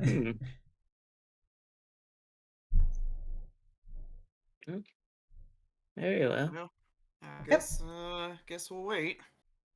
you get some like food and stuff. You know, you can either go to like a cafe or a restaurant, or you just get some like street food isn't as much a thing up in the Upper Spire, but there's lots of like little cafes you can sit at with outdoor seating. It's still Sure. late summer. It's probably at this point, you know, it's like early to mid September, because you guys have been adventuring for about a month now together. So yeah, it's probably about mid September. So it's you could stand Nafisa outside. and Aurora showing up 10 minutes late with Starbucks. Yeah, we stopped along the way. Yeah, we're being girlies, all right? Hang on. You wouldn't Gonna take the understand, food you pics. man. Yeah. Nafisa puts down a puppuccino for Nyx. But yeah, you guys, you get a hotel. You know, Soleil provides you the spectrum of hotels. Or how fiscally Nice. responsible you want to be. I just remember that, some of us are a little bit more worried about money stuff. I mean, I like the luxury a bit, but I mean, maybe like the 3-star. Mm-hmm. I think that we can find something. Yes. Okay. Yeah, you guys can find a nice little 3-star hotel near the border between the Mid Spire and the Upper Spire. And Holiday Inn. yeah, it's like it's still nice, but you know, it's not like Hilton. anything to write home about. And because we're not really caring about such minor things, you won't have to actually pay any money for it. But yeah, it costs a reasonable amount of money. It's to such a degree that you don't have to track it. Right. Yay! Yay. How are you guys doing rooms? I think. Would Aurora say Soleil and her can share a room? He's looking at you expectantly. I mean, we can share a room. That's fine. I'm fine boarding with whomever.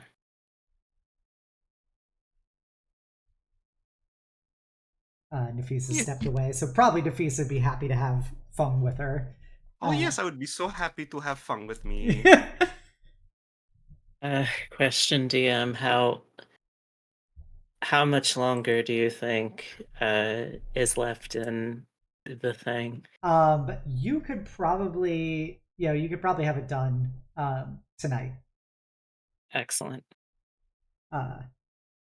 Mega just kind of stands there and goes, "Previously, we have all stayed together. Where would you like us to go?" Do you have a preference? We do not prefer any of you. I think Nafisa and Feng, you should probably take them. Yeah, it's okay. Omega doesn't take up much space. We can see about getting you a nice little thing to go in, Omega.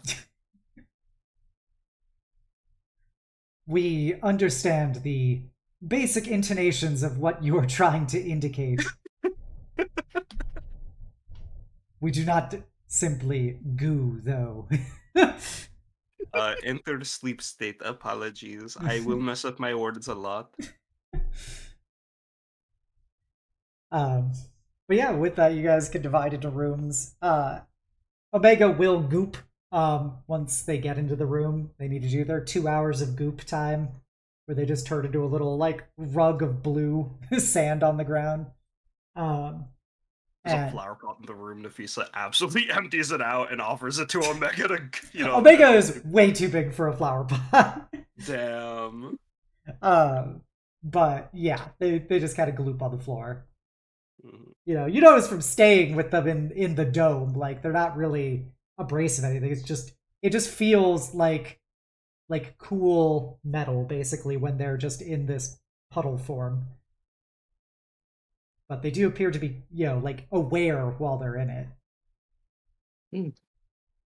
It's their warforged centuries rest. Yes, DM, we see the stat block. um, but yeah, so as you guys separate into your rooms, though, I believe Aurora wants to say something to Soleil. Yes. So I imagine they both get into the door and get comfortable. Aurora setting down her multitudes of painting supplies that she always has on her at all times. Just kind of takes a deep breath. Just, you have a good day yourself? As you, as you turn back around, Soleil is already in a state of half undressed. He's like, like we're talking. Oh, I'm not opposed to having a little fun afterwards, but I did have something kind of, well, serious at least to talk to at first. you want to talk about something serious? I know, a bit of a turn of turn of fate. You, Yeah, you no, want to talk about something serious? I want to talk about something serious. All right. He ties his robes back on around his waist. So, I realize this may be a bit of a loaded question to start off with, but are you are you doing okay? I He feel just like kind of tilts his head. I feel like you've been feeling a little out of it. Well, no, I'm all right. Um, it's just after everything that happened in the Sapphire Sea, I think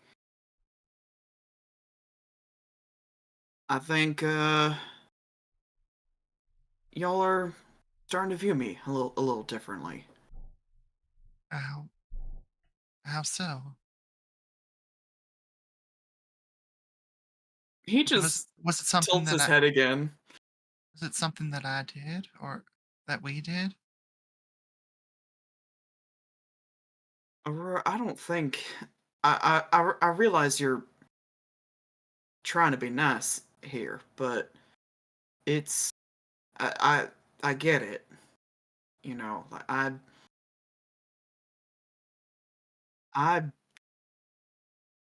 in a state of mindlessness. I turned on you all, and that no one wants to see that coming their way. No, I I didn't see anything like that myself, but I think I've put at least a little bit of two and two together, considering, I mean, them talking about you biting Nyx. And then when we were talking, and when I was introducing Nethris, you got upset at the line of "she doesn't bite," and I may I may be stupid, but I'm not stupid.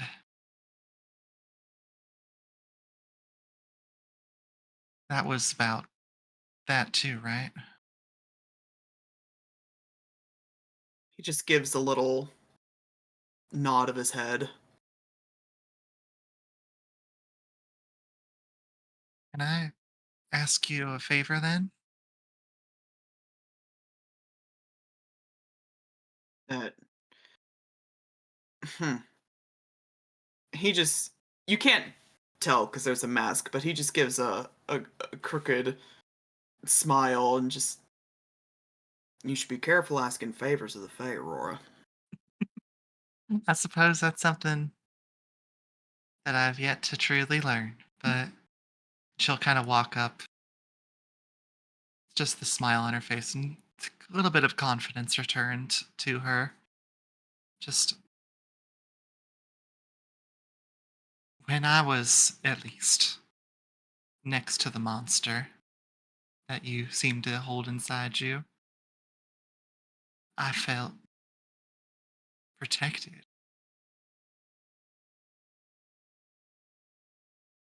I want you to show me him. What, like now? Yeah, He sort of looks around is this room big enough to accommodate like a 9 foot tall werewolf? Yeah, it's 10-foot tall ceilings. it's gonna be a little tight of a fit. You're definitely gonna have to move the cuckold chair, but you could do it. You're gonna be probably hunched over a bit. um, he'll look at Aurora and just um. Are you sure it's not a pretty sight up close? That's all right. I just I want you to trust me on this.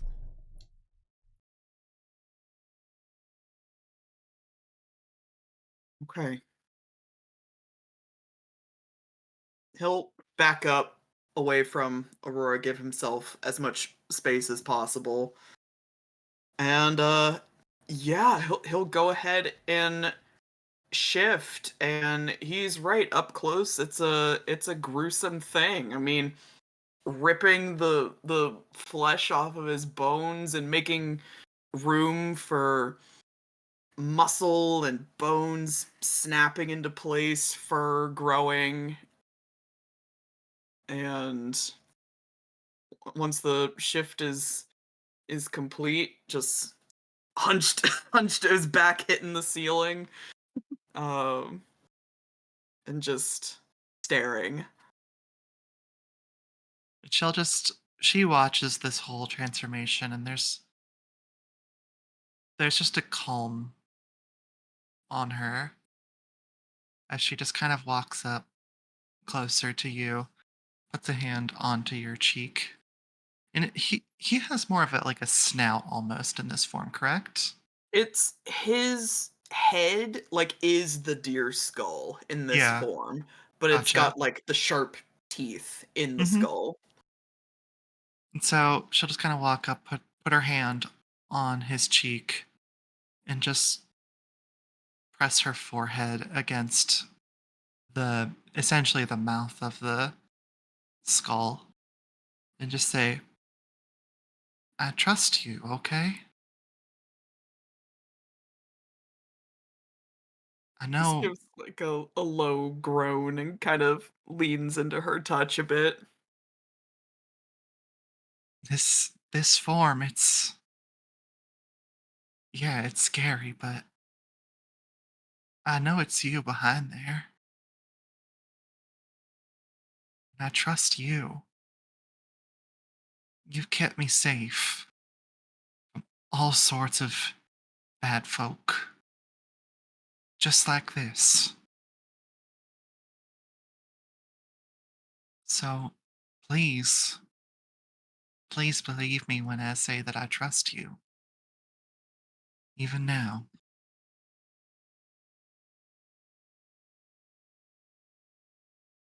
Those vacant eyes in the deer skull just sort of stare at you, but from the depths of the werewolf's throat, you just hear him very softly in this gravelly voice say your name. There's like a shiver down her spine. Yeah, it's me. In your He gives sleigh. he gives you a nuzzle. She'll just go to the top of the deer skull and just give it a soft kiss. Be like, it's okay. All right? Just look him in the eyes. Gives a nod of understanding. You don't have to stay like that, but if you want to, I'll be right here, okay? He kind of scoops you up, Oh. and he's gonna uh basically like curl up as much as he can. Like the bed's too small at this point, like, but he's curling up on the top of it and just with you like wrapped up in his arms, and he just nuzzles into you. And Hey. if a wolf could purr, you know, that's what would be happening. The tail is wagging. Hey, big man. It's okay. It's okay. The bed creaks under his weight.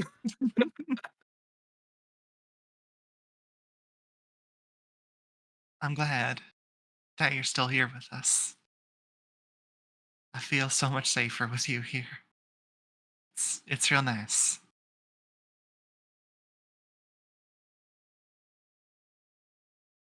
Whatever sort of intrusive thoughts that you're having, God knows I know exactly how those feel. I think at least Nafisa taught me today that it just helps to have somebody push them away. So I wanted to be that for you. The voice, that gravelly voice, comes back up again, and it just says, "Feng mad." No, no. She can't she can't have been mad at you.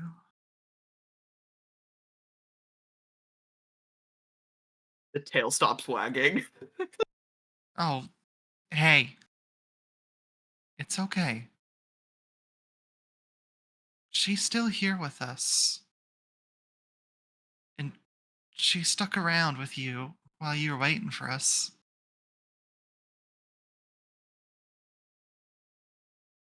I'm sure it's okay.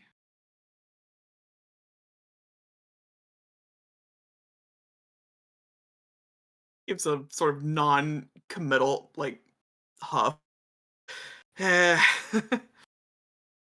Eh. I I can't speak for her, but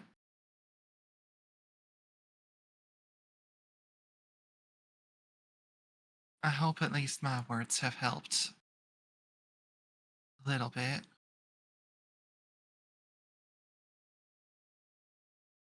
Gives your cheek a little lick and pulls you in closer to his floof, his fur. You're really cute like this, you know? Tail's wagging again. I I don't know what I was expecting, but just this you're like a little you're really cute. Just like a big old puppy in a way.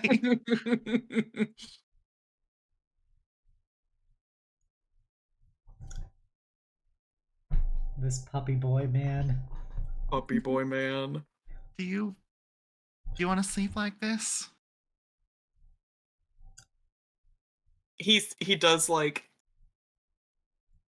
the little thing where like dogs like have to circle the bed a bit to be comfy. The bed just like creaks even more Otter even, as Soleil. he does so.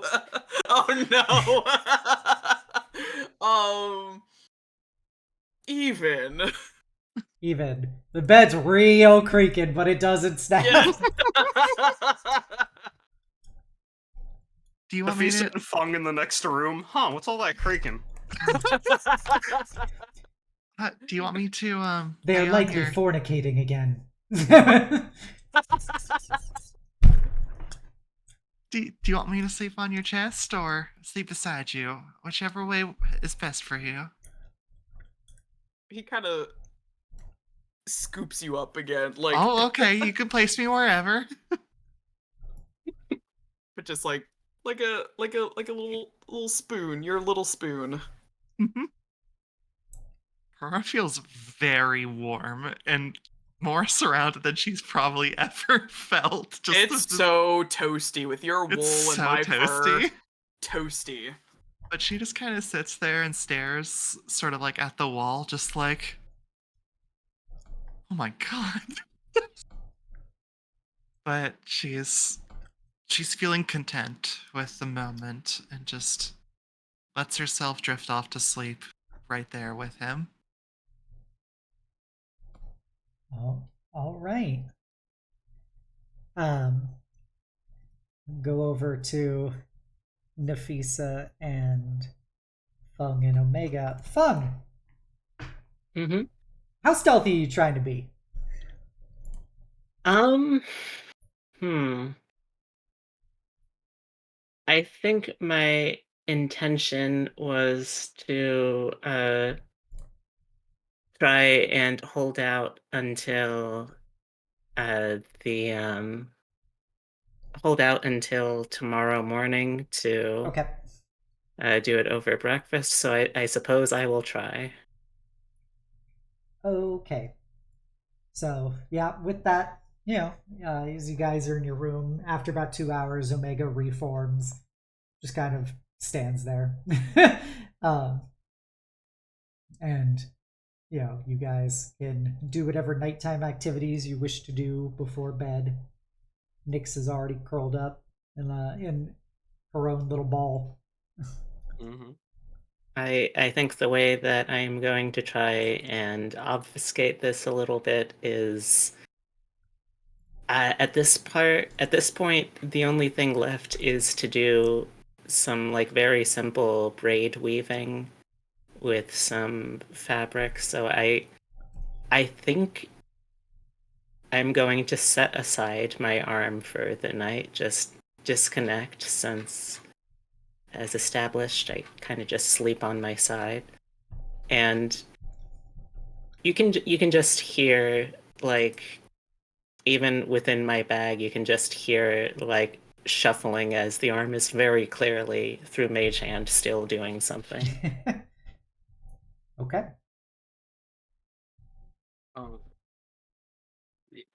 Nafisa will just get comfy in the bed.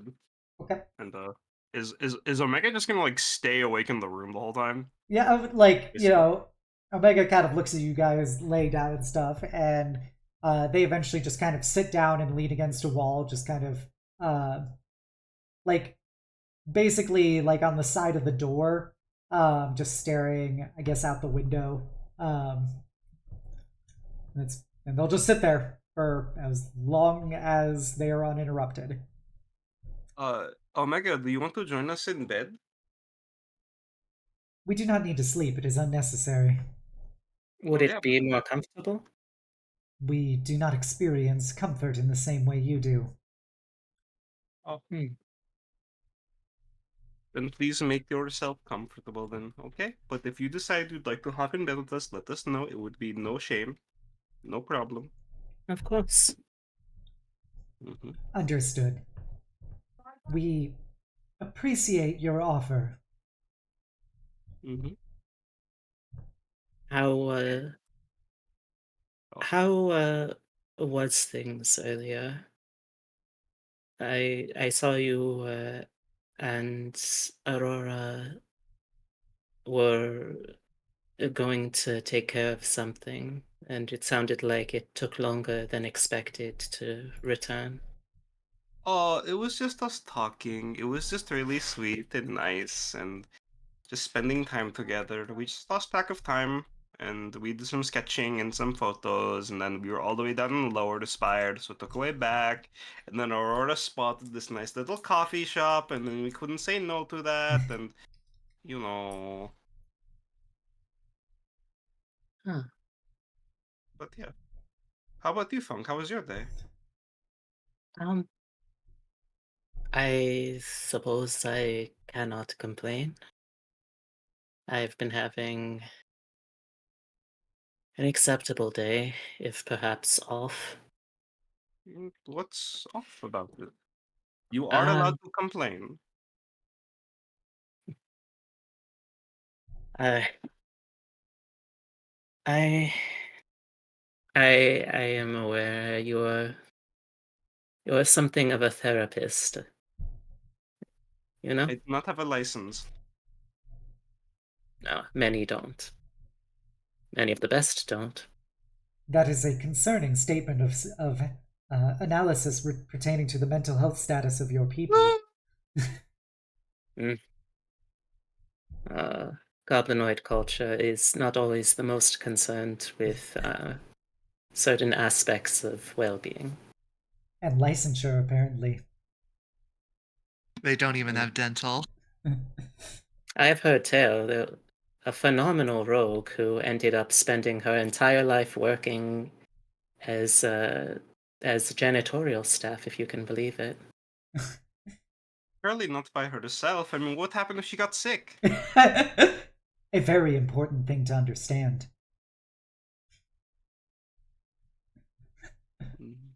But But that does seem yes. like a irrational usage of a person's skills. Mm. Uh, yes, I simply worry. I do not feel I can be in some ways quite as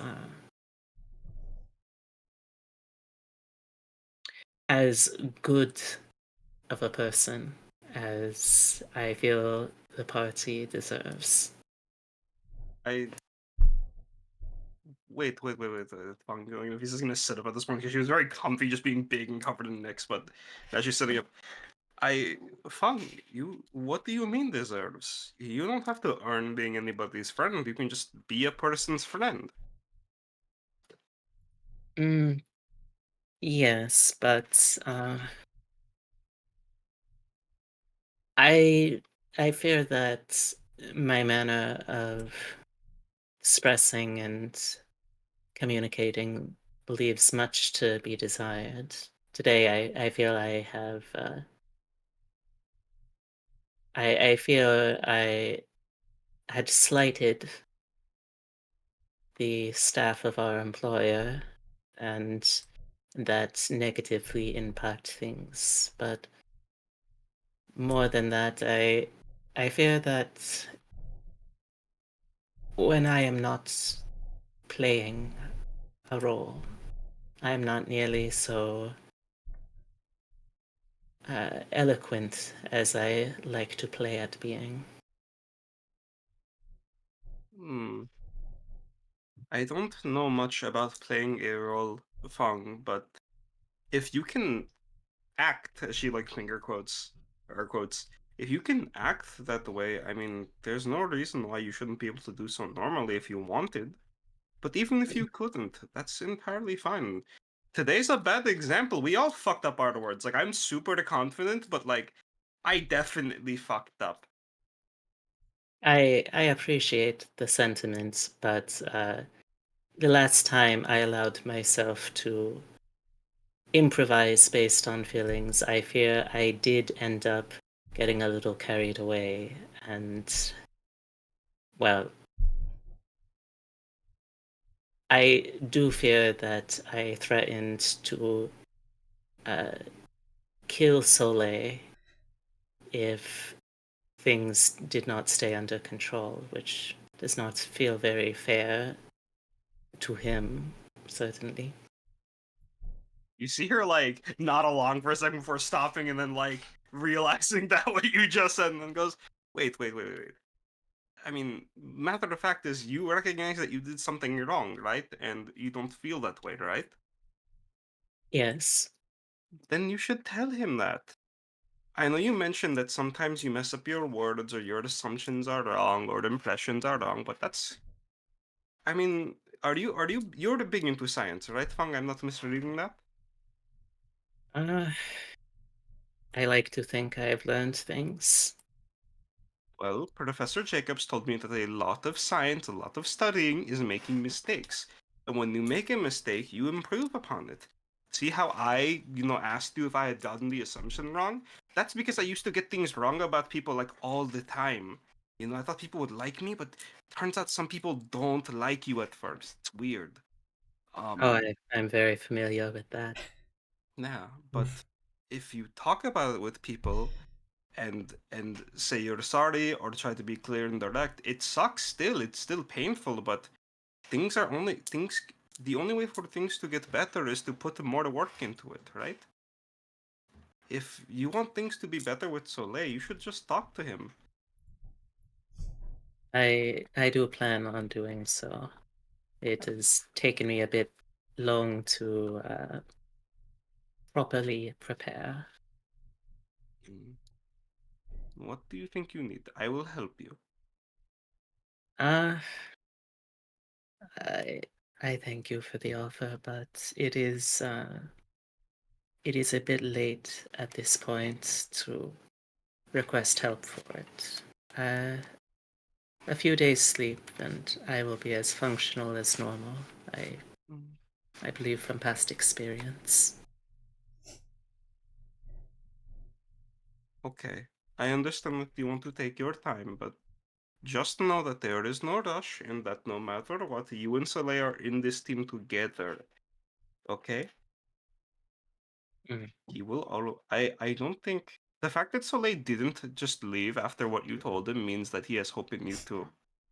Even if he doesn't know it.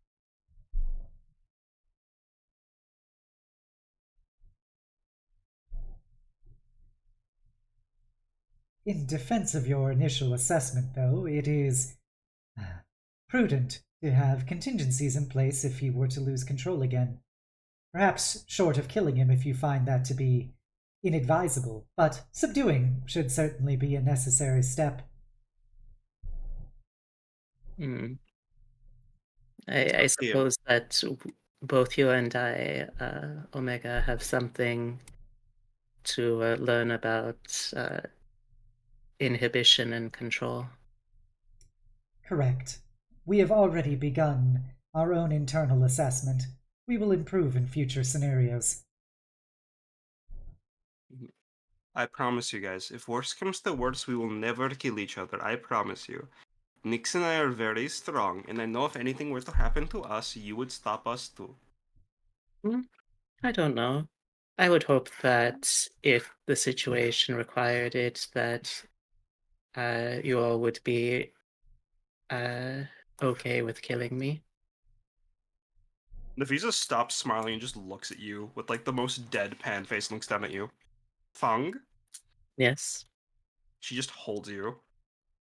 Do not ever say that about yourself. It would never be okay to kill you. You are a wonderful experience.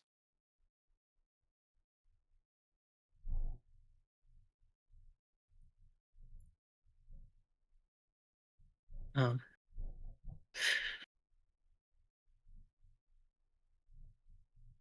Uh, my apologies. I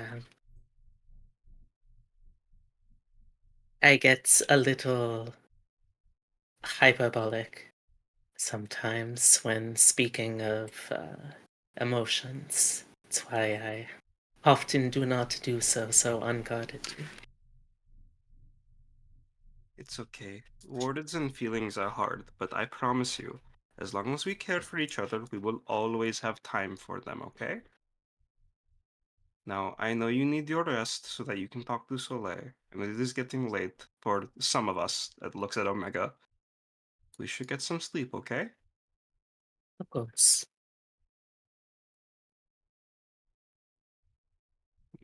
If it is any solace to you, in case of emergency, we have already attempted to kill you all once and failed.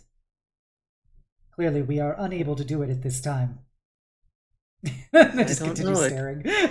It was a very, very good effort, I must say. Mm-hmm. Yeah. Don't let her respond to that. With that, you can go to bed. Mm-hmm. Mm. meet up for breakfast the next morning.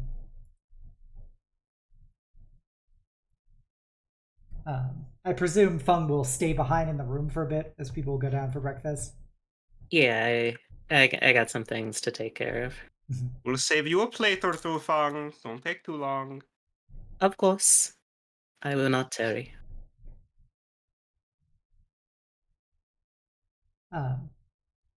Omega will kind of look at you and go, "Do you wish us to stay? We do not need to eat." Uh,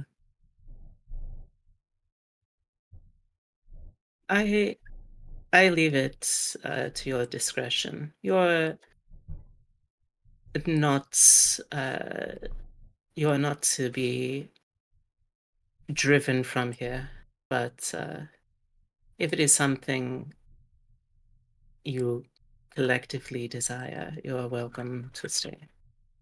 Understood. We've observed your tendencies to engage in secretive behavior, and we do not wish to dispel the illusion that you are remaining undetected. And they just walk out.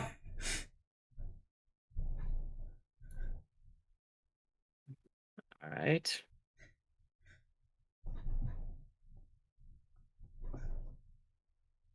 I was really expecting that nat 20 stealth to be more effective, but I suppose they have very good perception. But yeah, you're able to. They, to be clear, they'll just said your attempt to be secretive. They may not know what you're doing, but they know that you've been being secretive about it because they're always awake. So, Yeah, that's fair. Yeah. But you are able to successfully complete it. Excellent, excellent, excellent, excellent, excellent. Okay. Everybody has breakfast.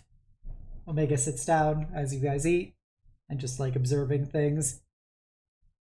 And we'll turn to Soleil and Aurora and goes, "This seems to be an important fact for you to consider.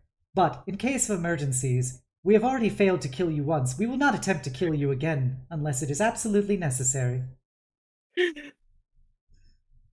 Soleil just stares. This apparently is a concerning topic for you, so we felt that it was necessary to say it clearly. Look at how thoughtful Omega's being. Very reassuring, Omega. I'll keep that in mind the next time you melt my hands off. Very prudent. God, I love Omega. As you guys eat and stuff, Feng, do you wish to come down with the project, or are you gonna save that for later? Yeah, I think I can come down with the project. Okay. You guys are probably nearly done with your meal as Feng comes downstairs. And Feng, this is on you. All right.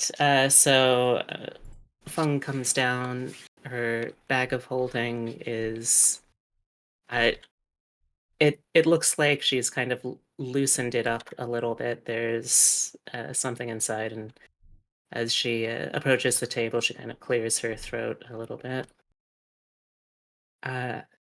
Hello. I apologize for not being here sooner, but I had to make sure that everything was in order before I could proceed with this. I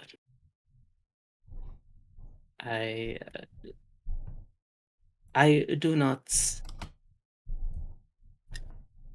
make this effort as frequently, but it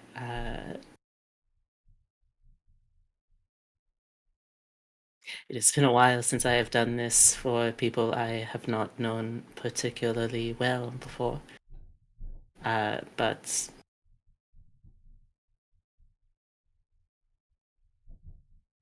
perhaps it's better I simply start with it. And she'll take some loose packages out, and she passes them one to each member of the party. Is this a present for us? Yes. Just noting that Aurora's gonna kind of pinch Soleil just very softly. In general, it is a present. I feel I am not always the easiest to work with, so I wish to express in a easier to communicate way than through words my appreciation for the continued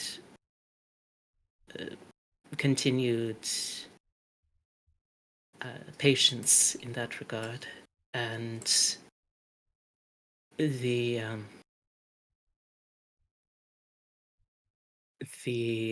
accepting tolerance thereof also, because I fear that in my improvisation of emotions, I did say some things that were hyperbolic, that came across as far more threatening than I felt. So I suppose it is also something of an apology in that regard. And I hope I've been playing it well, but this feels like the most stilted, unconfidently voiced I've done for Feng basically the entire campaign. Yeah, she's not, she hasn't really had a chance to rehearse doing this, so she isn't entirely sure what she's doing. Trying to improvise it and do so with less death threats this time.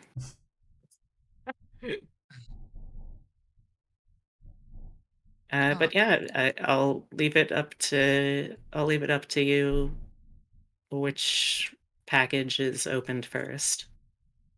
Just want to say before we open these up, I want you to know that us being here with you is not conditional on this or nothing like that. You do know that, right? I know that, but I have always been raised to view gestures and tangible acts of affection or concern or care to be some of the most effective in that manner of communicating. So I thought it still best to try to express myself in a way that would be less reliant on my imperfect abilities.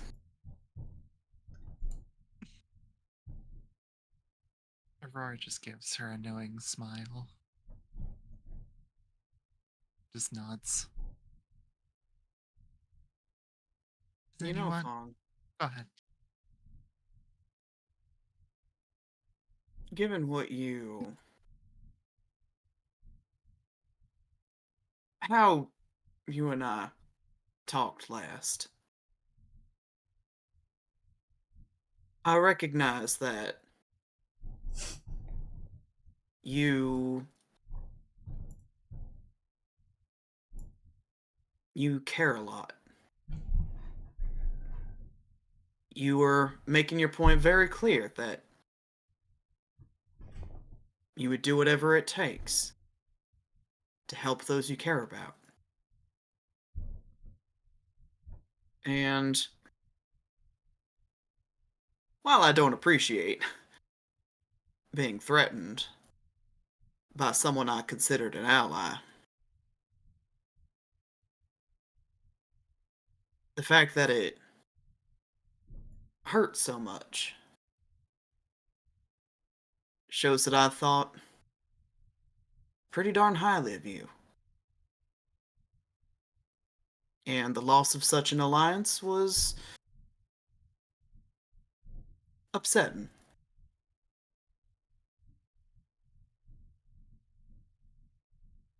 So,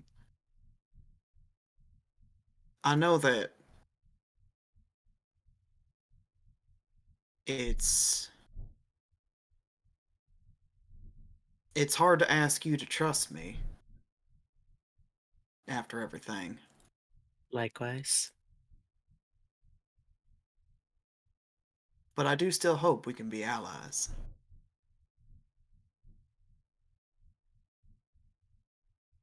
I would like this. Gives a affirming nod of his head, and he'll open up his little parcel.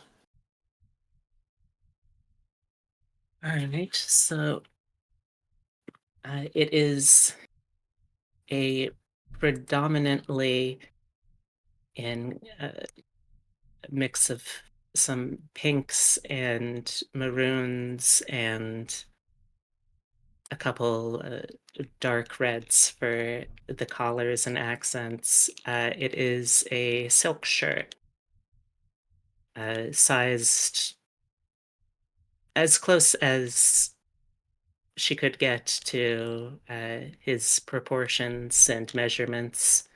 The stealth roll that she made while everyone was watching the arena before they left was her with her measuring tape. Fortunately, no one succeeded on passing the stealth perception check. But of particular note, there are clasps on the underside of the shoulders of the shirt that allow it to be unhooked, turning it into a sleeveless vest to allow for more arm maneuverability, and then also embroidered onto the back of the jacket in some purple and gold thread is the goblinoid for Pride of the Father. Oh. Oh.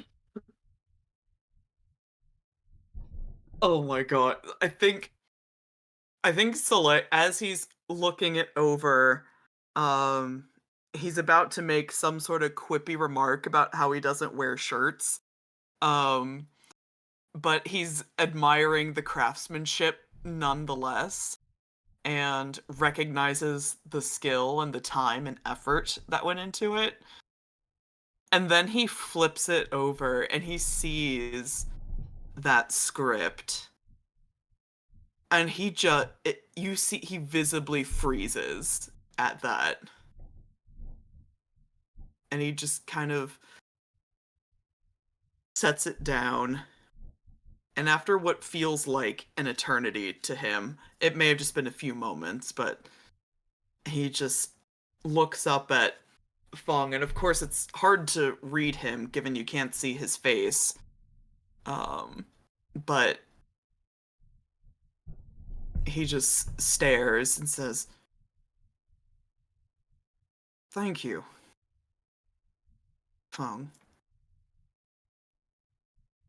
Of course, I hope that I did not overstep any assumptions. No. No. Thank you.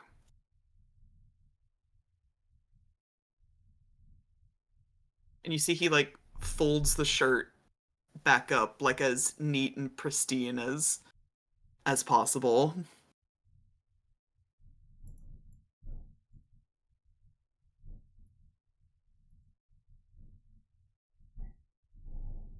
Okay, does anyone else want to open their gift now or save it? I will open my gift next. That's okay. Nafisa will acknowledge, like, just very happy at seeing Soleil and Fong have such a positive interaction. Just like reach for her package, like unconsciously, and then just sort of like fidget with it until it opens while staring at them. What's in the loot box? So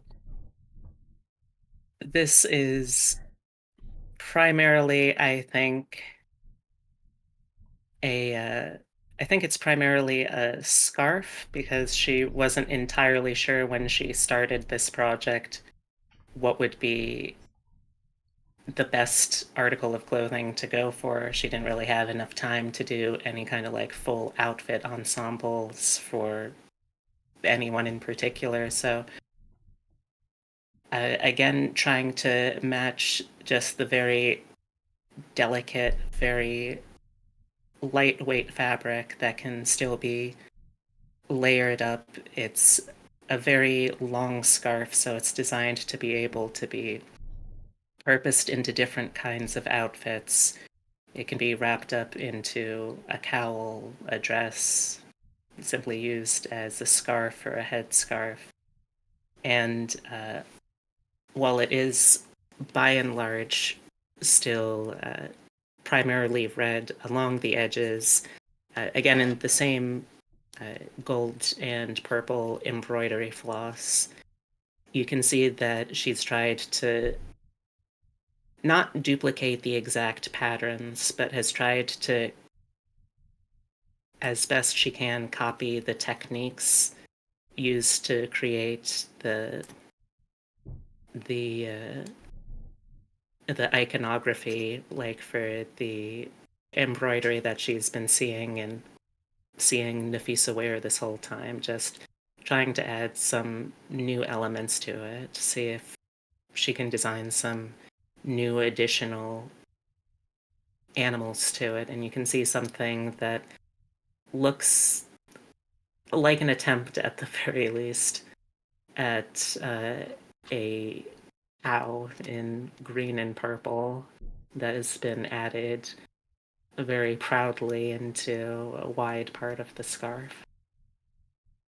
There's also inside a package of smaller size that it is a braided cord of purple, gold, and red that is just about the right size to be worn by Nyx as well.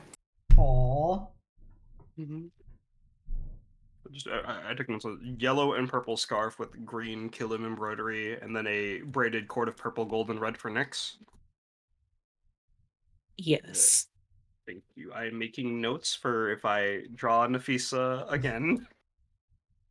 Oh, Fong, you didn't. Oh, the Nyx can have a little addition to her scarf too. Oh my god, thank you, thank you, thank you, thank you. And she'll just like hug her and like pick her up, just swing her around very uncomfortably in this, like, I'm assuming other people are now looking over. You guys are already eccentric enough in your own right. The people will look regardless, but when you're being louder about it, more people will look at you. But it's, this is a Holiday Inn. There's only so much judgment they can cast at you.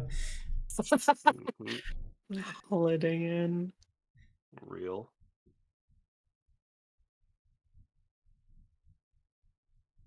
Thank you. I am glad that you like it. Of course I like it. You made it, and it's so nice and pretty.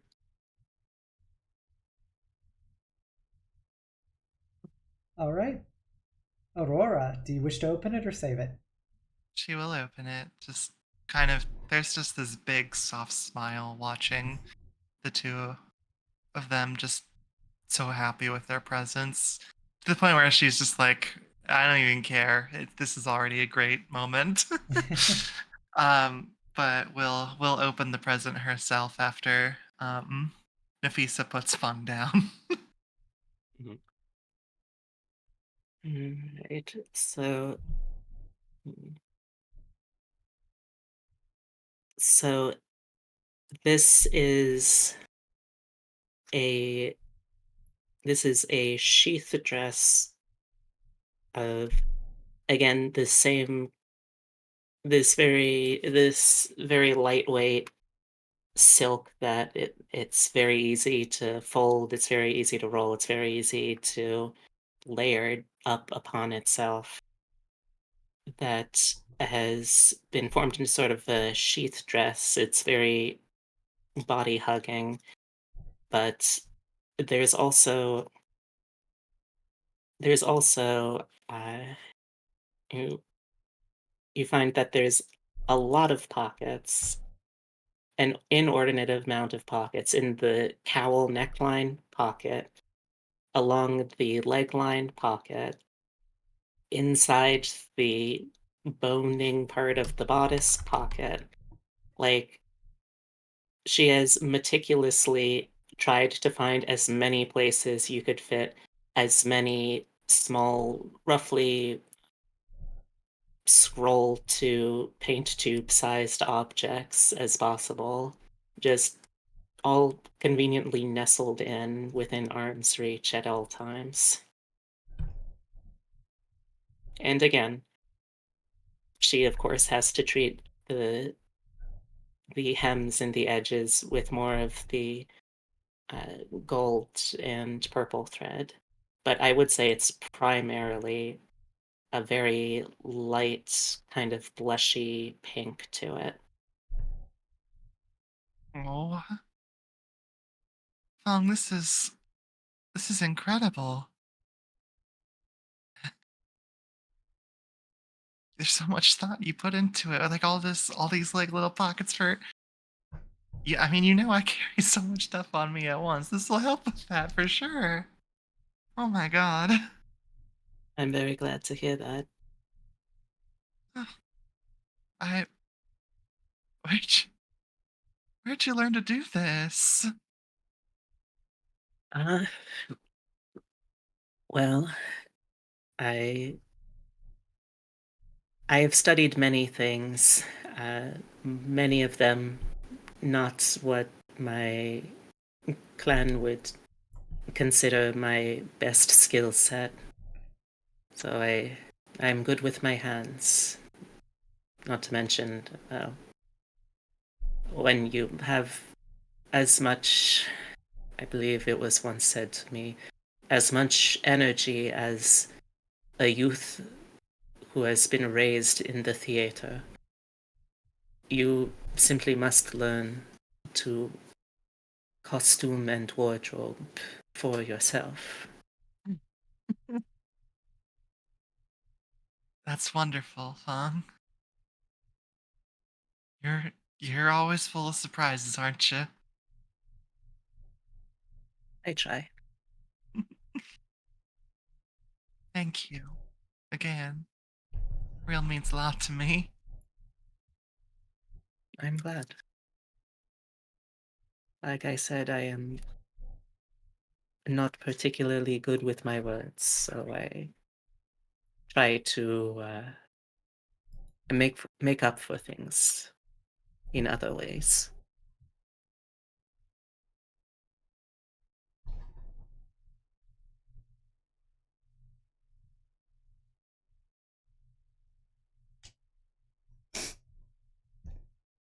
All right, with all of your gifts in tow, um, Nafisa, you hear a voice in your head.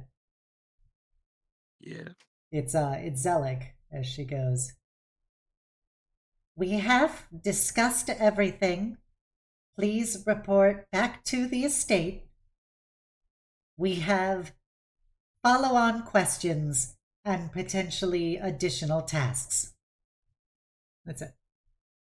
Is this something I can respond to? Yeah, it's a sending spell, so. Okay. Okay, we will be right over as soon as we can. Is it okay if Omega... Yep. We're gonna keep the gag going. Oh. Did you actually count that, by the way? I did. It actually was 25.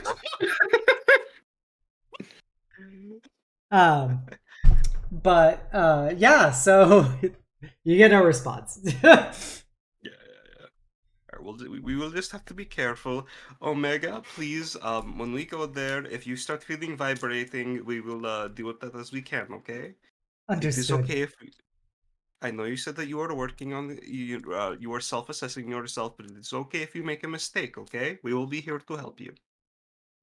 We believe that we may have reached a potential solution.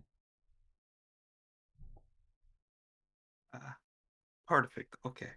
We'll give it a try today, and if it doesn't work out, we'll go from there. Understood. Mm-hmm. That does remind me there was one other thing. She reaches back into her bag of holding. For your perusal and approval, Omega. And there is just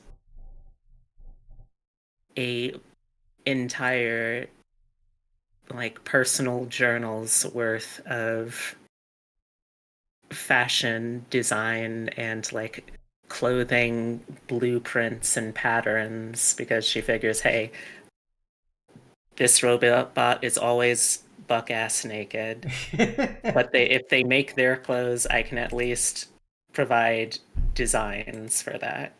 Gotcha. Omega will look at it and go, your additional information is appreciated. We will analyze it accordingly. And as you guys make your way back to the estate, you will notice Omega doesn't need to really see around them, because they just have so much senses beyond just simply their eyes. But they're reading the book, and you see their body is shifting as they walk. Like the different outfits are forming on them and cycling into different ones. But I think we can end here for today with you going back to the estate.